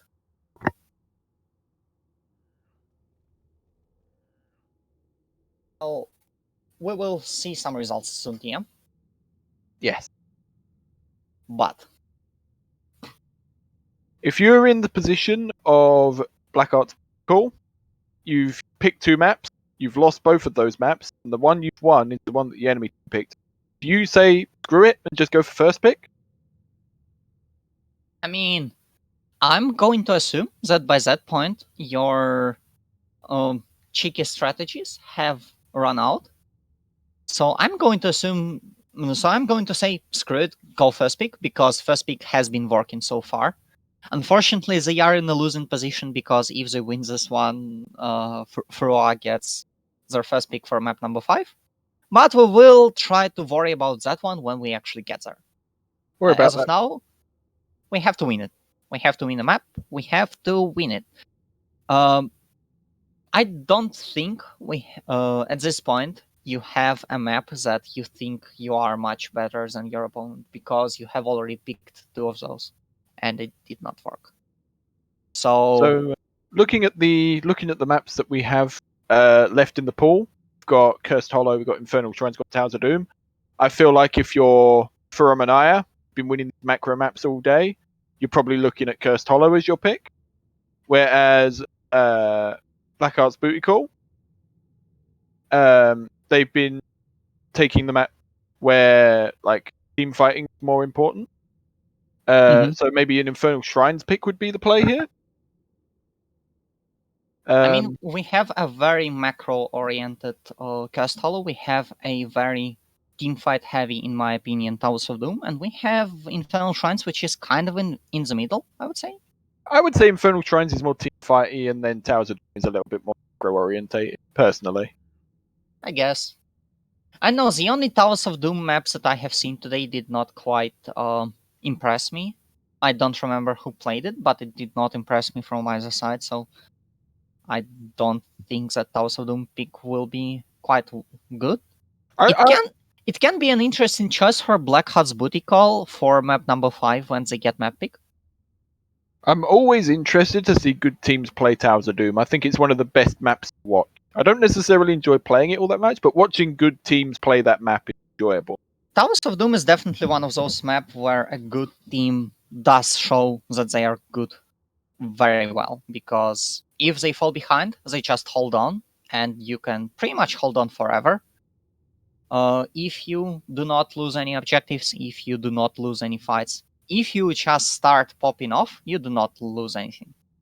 If you start, uh, and I think that might be quite interesting. I think it also is a map where the narrative of having a last stand is the most important. So I'm going to say that that would be a great number 5 map, but it is going to be the map number 4 as Blackheart's booty call actually do take first pick, and for Rumun Daira pick up Towers of Doom. Towers of. This is exciting. So, having a look at what's been picked already, I feel like once again, Tracer and Maya are going to be banned out pretty. Naturally. Maps that benefit both of those heroes, plus, teams in question play them well. Like, I don't see them getting through. The globals, once again, we've got to talk about what we've been seeing, not just for this series, but for this game. The Brightwing, the Hacker, and the Falstad, popular by both teams. And I think they're absolutely going to get banned or picked in this game as well. I think there definitely can be a Leoric in this game, just because Leoric is so good at Towers of Doom, but I don't think Leoric actually fits the playstyle of either of those teams, if that makes sense, because I would disagree. He's not I sounding think that great. if you're solo laner, well versed with Leo, go for a double soak strat, which certainly benefits for Ramanaya and the way they've been playing, taking the fights they want to take. Leo also tends to go quite well into the solo laners that we've been seeing so far today. So the Diva, the Hacker, the Urel, those tanky solo laners that don't necessarily have a lot of damage to offer. Leoric excels into those matchups and has the wave clear to double soak. So I think that could be an interesting pick to look out for. Again, I'm not sure if Blue Team play. I know Knight plays a lot of Leoric. Whether they choose to whip that out for this game, interesting to see. Well, we are at the moment in the lobby, but we will have to wait for a while before we start the draft. And then we will have for a while for my co-caster to reconnect, because that's apparently what's the deal. We're not sure what's causing it, but it's likely going to happen again, so you'll have to excuse me being absent for like the first 2 minutes of the game.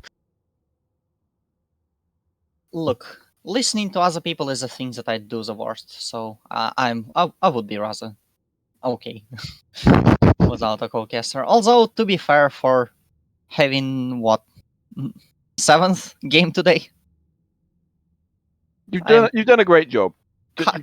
Kind of starting to go a little bit insane, but let's be honest, who doesn't? There has been so much good Heroes of the Storm play. Unfortunately for the teams, they cannot allow to do that, while I can just allow to ramble on very random topics and probably even still be entertaining sometimes. While we've got this small lull in the action, by the way, just want to remind people that the finals for the Epic Cup will be taking place tomorrow as well, roughly at the same time as the Rare Cup has been taking place today. So if you're available tomorrow, you want to watch some arguably better quality Heroes of the Storm action, you know where to go. Well, Epic Cup is where we send teams that have been successful at a Rare Cup to rot. You're too good and you're too try hard. Well, no, but just think about the number of teams that we have sent there. Just from the last season ago, I believe we have sent Quackamole, we have sent Unleashed, we have sent Just Cause. Quackamole and Unleashed are actually playing tomorrow. So that's the thing. It's called Epic Cup. You only get in there by being epic, right? That's how that works. Also, we do have signups for season 14, I believe. Man, that's a lot of seasons. Already open. So if you want to just go and play in that little thing called Heroes Launch, you can sign in. You can sign in as a free agent if you don't have a team, and you will be paired with some more free agents to make a team, or get added to a partial team, which is a thing that you can sign up as well. Just fill your team with free agents and call it a day. You can sign in as a full team as well to experience the beauty of coordinated Heroes of the Storm before being obliterated by a random master team in Division 7 who somehow got Oof, there and starting a brought it crusade up. to fix that thing. Um, And yeah, and the best of the best, or the best of the lowest, as in this case, are actually gonna get casted on this channel by such rare cup quality casters as me, Brightwing, and many others. yeah. Also, So if you I haven't would had like enough of the pair of us by then, come back tomorrow. get over here. Also, have to point out that there is that small tournament called the Nexus Rumble. You would want to ask me what is Nexus Rumble, and how could I not answer you? How could you not ask me that question? Let's be honest. The Nexus Rumble is possibly the most exciting and innovative Heroes of the Storm series. It starts at 1930 CET most Sundays and is a winner stays on style mini tournament. But because of the draw, because of the cups, this week it's December the 13th at 1930 CET. Tell all your friends, tell your friends' friends, tell your friends' moms, sisters, nephews' friends, because the most exciting games are always in the Nexus Rumble, unless they are the Rare Cup finals. Speaking of, are the teams actually ready? I think they are. Nice. So past the copy paste, Yosh, do you actually know which teams are playing in the Nexus Rumble on December the 30th at 7:30? Well, I don't know which teams are playing at the Nexus Rumble, but I know who is the best player of Heroes of the Storm history. Oh god. We're I in also know game. that we have our No. game number 4 starting on Towers of Doom, Yeah, so let's game just go 4. there. Yeah. Oh, Christ, not again. So yeah, back to the band. Probably going to see the Maiev band, Tracer band, followed by that. What do you reckon we're going to see after that? Do you reckon we I might see mean, Imperious band out again? predicting a Maiev ban and the Tracer ban is so brave and astonishing. I am surprised how you are able to live with such confidence. I We know, also like have. quality content, right? Indeed.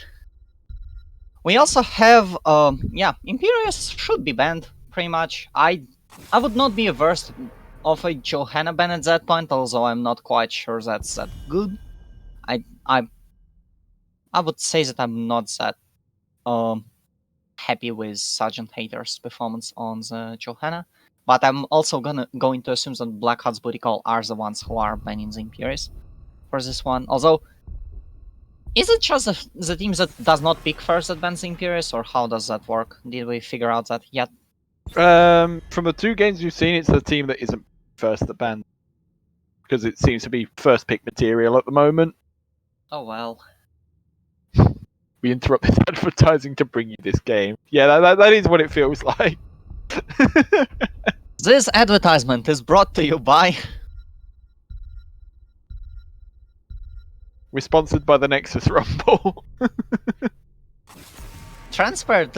Transparent is going to pay me in the highest quality exposure. We do have the Kira ban, which is an interesting callback to game number 1. But I am just going to imagine that that's going to be an Imperious. I would imagine so. I don't think they can afford to let it through. Like pretty much every team that's run Imperious at this point has performed really well with it. It's just such a oppressive, strong pick that can be flexed into a variety of roles. Like, can't let that through. First pick. Can't wait to see Epic Cup, where Imperious is just forgotten by anyone. Or something along those lines, because while the MMR change is rather marginal, I feel like the meta between the cups is wildly different, which is quite interesting. And that's a false at first pick. I don't think that's a first pick that we have seen a lot. I mean, obviously we have seen Falstad in pretty much every game that we have seen today, but not on the first pick yet.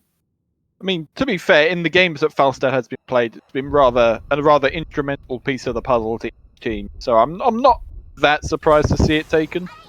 But they are giving up either Brightwing comparison. And now that we have figured out for which team you are rooting in this particular game, It's the team I'm playing for. Can't you read the screen?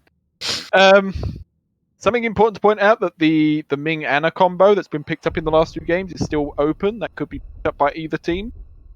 There's that Leoric we were talking about, and there's the Ana. So Leoric is picked up. That's a very old Liming mate. It's a very old what, sorry? That's a very old Liming mate.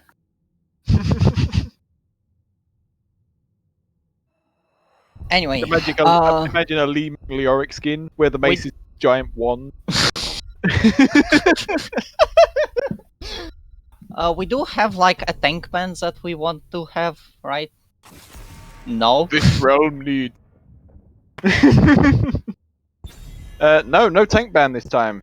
We do ban a very early beta version of Leoric, and on the right side, I mean that has to be a tank ban, right?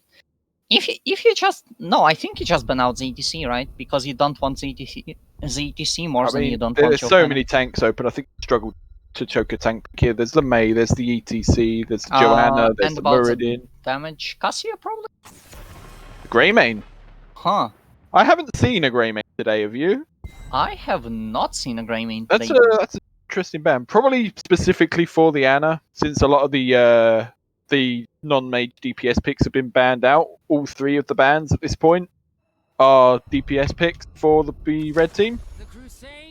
But I guess I have to point out that Greymane can be quite good against the squishy targets. Yeah. And even if we haven't seen him yet. He also is good at clearing out the camps, so he can take those sappers quickly. We have I have seen a team that has sent their offlaner send their damage dealer up top to take that camp. That explains the Greymane ban. Okay, and that has to be a Tychus, right? That is a Cho'Gall, and that is a mouthful. That is a 4-man mouth to deal with that Cho'Gall. But before we move into the game, a word from our sponsor, Raid Shadow Writer. Wait, he changed his channel name. Shit, this joke does not work. I was not supposed to swear. Sorry. The person responsible for that advertisement no longer works with Heroes Launch. He will no longer receive his payroll, which he did not get at first place. Look. Okay. I need to ask you something, Josh. Which team has won draft? Oh. Well, historically, I can tell you about the team. This is not the stories that they will tell you. I can tell you about the team that has been playing Chen, has been playing Cho'Gall, has been playing I don't remember the third one. Abba Murky, I think. I know. Oh, it was something dumb as well. Did they play for the team? And they stomped through their Air Cup. So Cho'Gall in the finals. Actually, not that bad of a pick. Funnily enough, because people usually don't know how to play against a Cho'Gall is another point. Because higher up, people actually probably know how to play against things. Speaking of things and people who are playing them, we do have Soft Eyes playing the Tester, Royercy on Brightwing, Sergeant Hater as the Johanna, Arligan as the Diva, and Kazim on the Malthael for Furum in the Ähre. 3, 2. And on the red team, we've got the One Knight on Leoric, so known as Deadly Ming. We have Super Average on the Falstad, Farts, Ana, and oh dear, Grasta on the Cho'Gall. It's Grand Oak, and you're gonna have to help me here. Aldemaster. Oh man, thank you. Gerster. Yes. Grr. Blue team immediately annihilating their wave and rotating bot. Getting the start on those rotations. We do see the false start going for the seasoned marksman. I can make a case for some potential bribe cheese, but I think in terms of stats that the talent gives, probably the auto attack one is just better. So that's that, and yeah. Let's figure that out together. Cho'Gall. So, obviously Malthael is a positive matchup in Cho'Gall, 1v1. I guess. But it's not always optimal as the Malthael just jump on the Cho'Gall at every opportunity. Oh, never mind, we've got a blue team invade on the red team's camp here. I mean, it's also never 1v1, so... Exactly. That was the very rough point. if you can jump on the Cho'Gall, sure. You then get put to sleep by Anna and immediately blown up. That's not value. Actually, we have some insight from our resident Malthael aficionado and many time Rare Cup playoff participant, mostly on not his team because I don't actually know what team he's playing by that point. Banak. Malthael versus Cho'Gall can actually be hard. He can ice block out of your ultimate, and he gets so much healing, it's hard to choose your moment to reduce. Yeah, absolutely agree with that. Like, I've played Malthael in Cho'Gall a lot. It's not just a case of lol counter pick GG. Like, you certainly need to time your engage, time your touch of death. You need to know when to drop your ultimate because, as you said in chat, like these are things that can be dealt with by the Cho'Gall, not even the other members of the team. I'm interested to see how they're going to stop the Cho'Gall. Remember, the Brightwing Polymorph does not stop Gall from casting spells. That is a good point. So, what are the big power spikes of Cho'Gall? I guess we definitely have the level 10, we definitely have the level 16 with the silence on the bomb, and level 20 gives you a lot of armor, or something like that. I'm not enough of a degenerate to know how to play Cho'Gall, so I can't tell you what the Cho'Gall power spikes are, but level 10 obviously is a big one, especially with the nano boost Anna behind. Like, that's going to be something to watch out for. Like, God damn it, Bloody, where are you when you're so needed? Oh well. We do have a little bit of a brawl in the bot lane, and so far Cho'Gall does not seem to have that great of an early game, or at least we do see that Blackheart's booty call are playing a little bit back in that early stage. Yeah.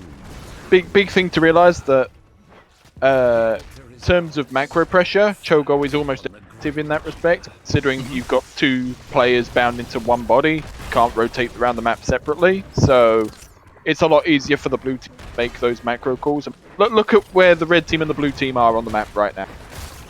Like, well, the red team are in 2 lanes. There are 3 icons in the bot lane. There's 1 icon moving between mid lane and top lane for the red side.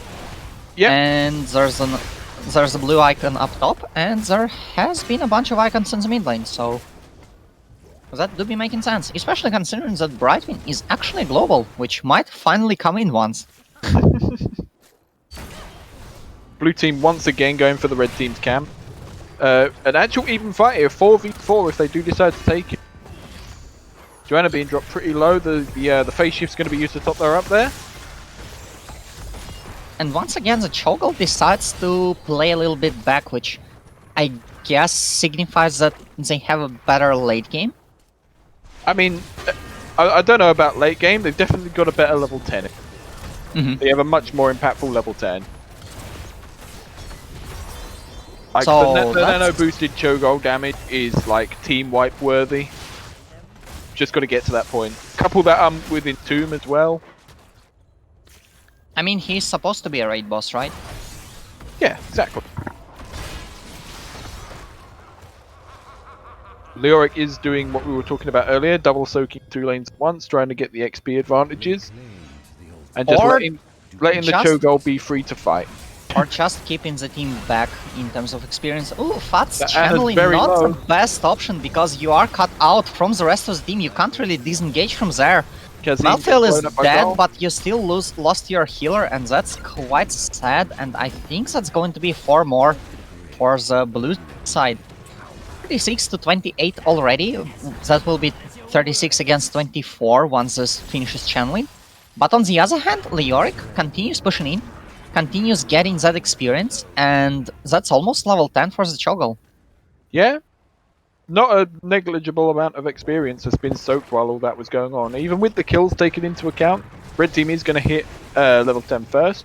Whether they're going to be in position to start a fight before the blue team hit level 10 is a different story. Look at where the blue team are on the map. They've all been very conservative. They don't want to be engaged on right. And that's the ultimate combo missed. Upheaval into nether combo. Well, at least we know what they've taken now. Fortunately, didn't quite miss the mark. Didn't quite hit the mark, sorry. You hit one of them, and then you hit the void circle, and after you hit the void circle, the enemies are supposed to be like not alive or something. Yeah, something along this line.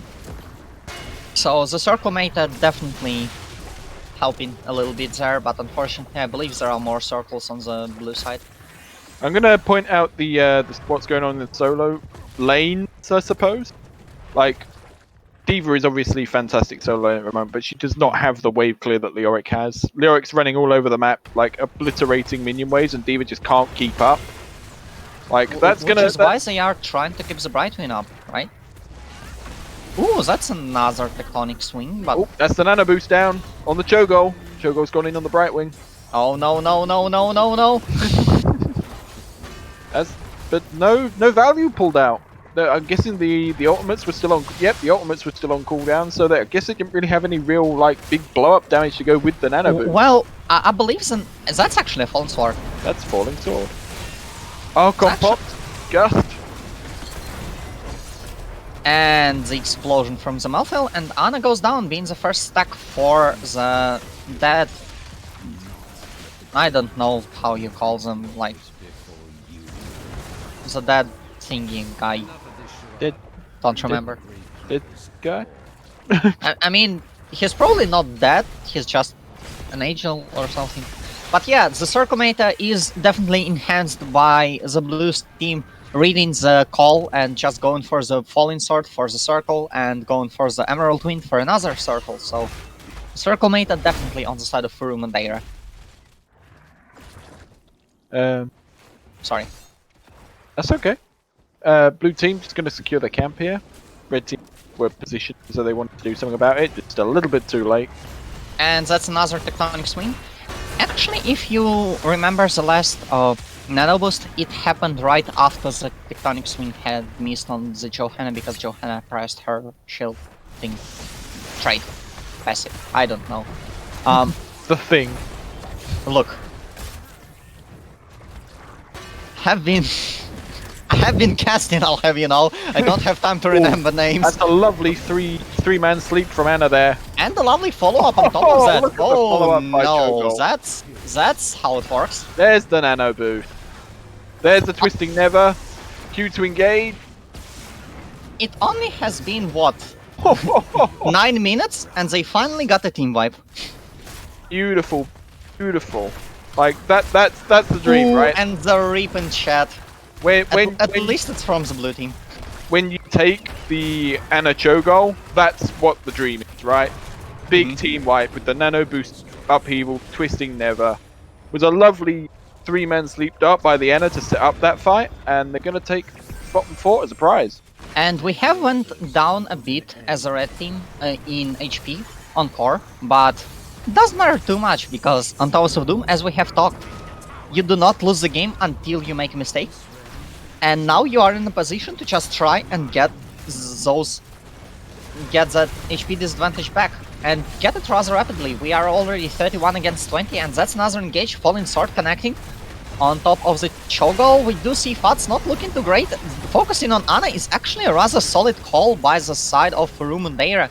Meanwhile, we do have the Malphil finally falling down. Super Average has to back out, as does the One Knight, and Cho'Gall is left alone amidst 4 people. That's a kill on Brightwing. That's probably not a kill on Sergeant Hater, but that's a Twisting Nether baited out. And Arligan will get 3 more damage, so the score is now 31 to 17. But the lead is closing. The lead is closing, and it will close quicker and quicker as Cho'Gall continues getting levels. You do have 16 now, you do have the silence on the E blow up, so... I do want to point out something very quickly. The fact that despite losing that last fight, the red team is still 2 levels ahead in experience. That can be mostly a large part of that can be attributed to Leoric. Double soak. Just under 3k XP ahead of D.Va at the moment. That's a substantial amount of experience, and having that 16 advantage is going to be huge for the next team fights. So that tower is not looking too great, but that tower is not supposed to be here forever, you know. It is the red one, it is kind of the imposter in this particular situation, so you have to eat it out the airlock at some point. But as of now, we do see that Blackheart's booty call just play how the map is supposed to be played. You take the bottom tower and you hold it at all costs, because that means that you do so much more stuff around the map when objectives happen. And we do have the Tectonic Edge that Twins in Nether, a lot of damage put into Soft Ice, but Emerald Twin from Roercy is enough to disengage for the entire team. If that nano boost had been half a second earlier, both of them would have died there. That's so unfair. GG. As we have a brief interlude in action, just for a moment, I just want to mention that once the grand final is concluded, there will be a vote in channel to vote for the MVP of the series, who will be interviewed after the matches have concluded. All right, wanted to we put that still out have to do the interview. Don't remind Yes. me of that. Imagine Do your if duty, we Josh. would do such a thing. Oh, we do have the Falling Sword. We do have the Mighty Gust. That's a disengage. Brightwing and Lyric trade the top altar, so it's just the mid altar to fight over now. Brightwing gets there quicker, but Leoric is also here and uses the Entomb to disengage for the Cho'Gall, which is a nice body move between the two bosses. Meanwhile, Brightwing is channeling that second altar and is going to get it. And 4 now, more damage on the score. and now all of the early HP points that Blackheart's Booty Call have conceded are starting to bite them back. You have to close the lead. You have to close it a lot. You have to close it quickly. And you're just not getting your opportunities, and unfortunately that means that you're just gonna fall lower and lower and lower. And there's not much that you can afford to do in terms of giving the objectives, because you are at 9 already. That's 4 plus 4 plus 1. That's simple math or something like that. Blackheart's Booty Call have had a couple of really good team fights, but they haven't been able to convert those into objectives.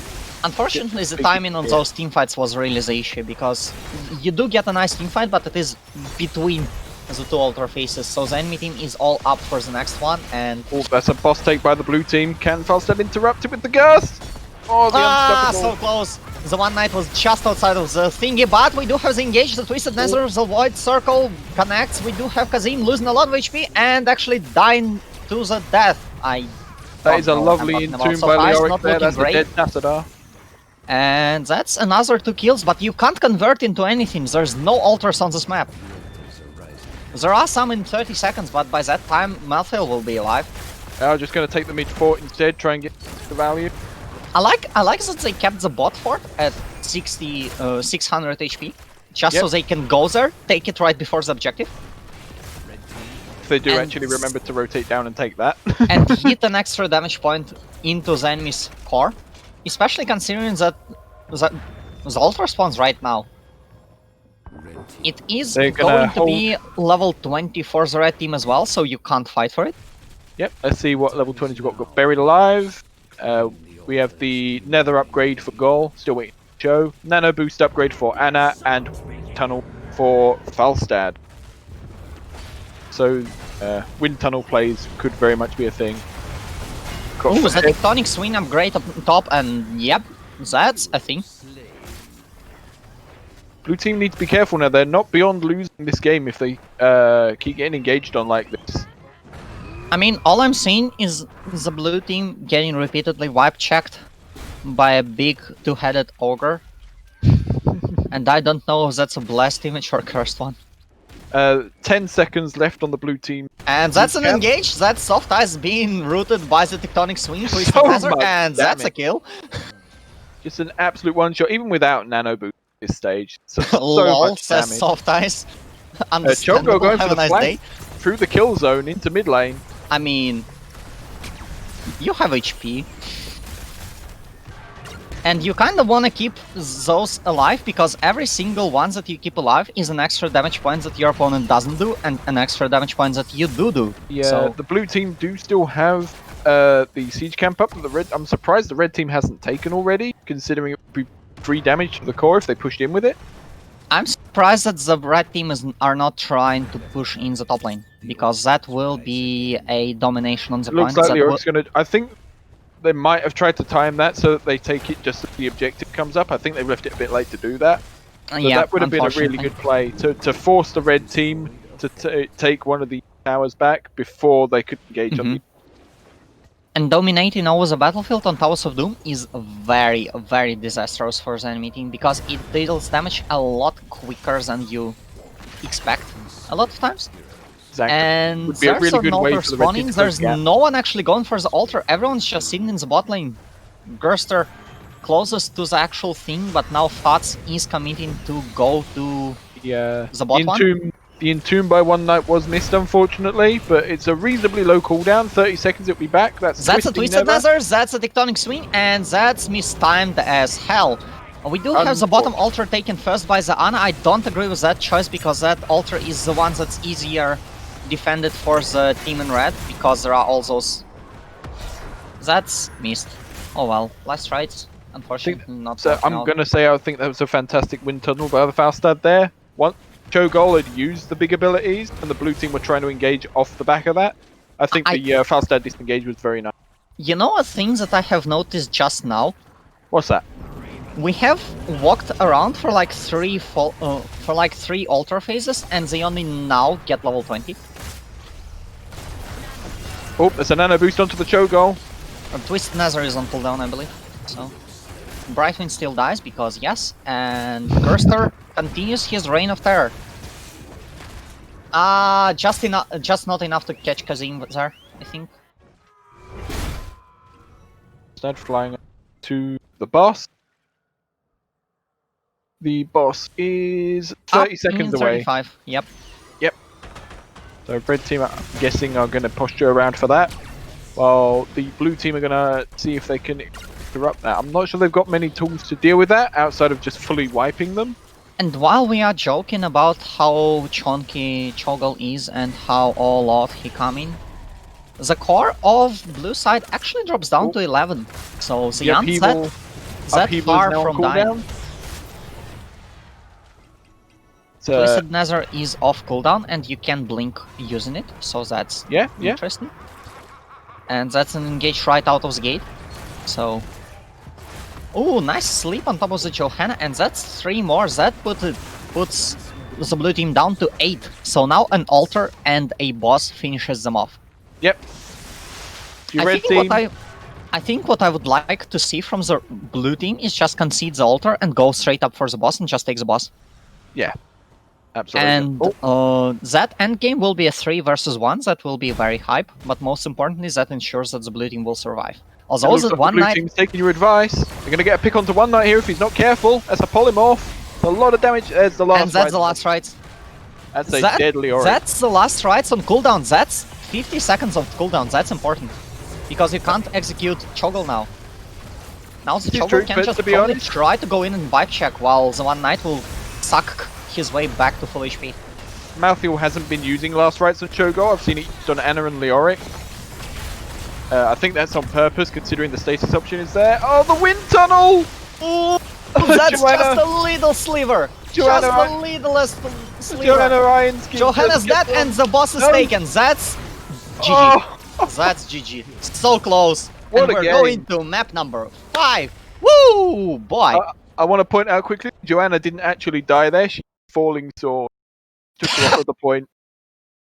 Oh, I mean, I respect that play. I respect the idea of not dying, but unfortunately, you were the last one on the point. Oh, what a way to end that game! That was a very solid way to end a very solid game, and a great, what I would call a comeback for Blackheart. And they lost so much in the early game there. I mean, that was a calculated gamble because you have the Chogol and you are scaling hard. But I would like to point out that you are up against the wall. You have to keep winning to win that thing. And one of the most interesting ways to win is to bring up an absolutely the cheesiest, the weirdest, the most off the wall, not thought about strategy that your opponent might just encounter and get weirded out and not know how to counter that. I'm pretty sure that Furumoon Daira have not played against Chogol much. Yeah, that was a phenomenal pocket pick there that really pulled it out of the bag for them. I mean, as a spectator, this has got to be what you're hoping for, right? It's 2-2, 5th game in the final. Game 1 of the finals. All of the marbles. Forget everything that's happened. It's now a best of 1. Yes. Is it a best of 1 on Cast Hollow, or is it a best of one on whatever the other one is? The other one should be Infernal Shrines. So Really surprised it's lasted this long. Normally a very popular map, especially in the wreck. you know what? Heck Infernal Shrines. All my home is burning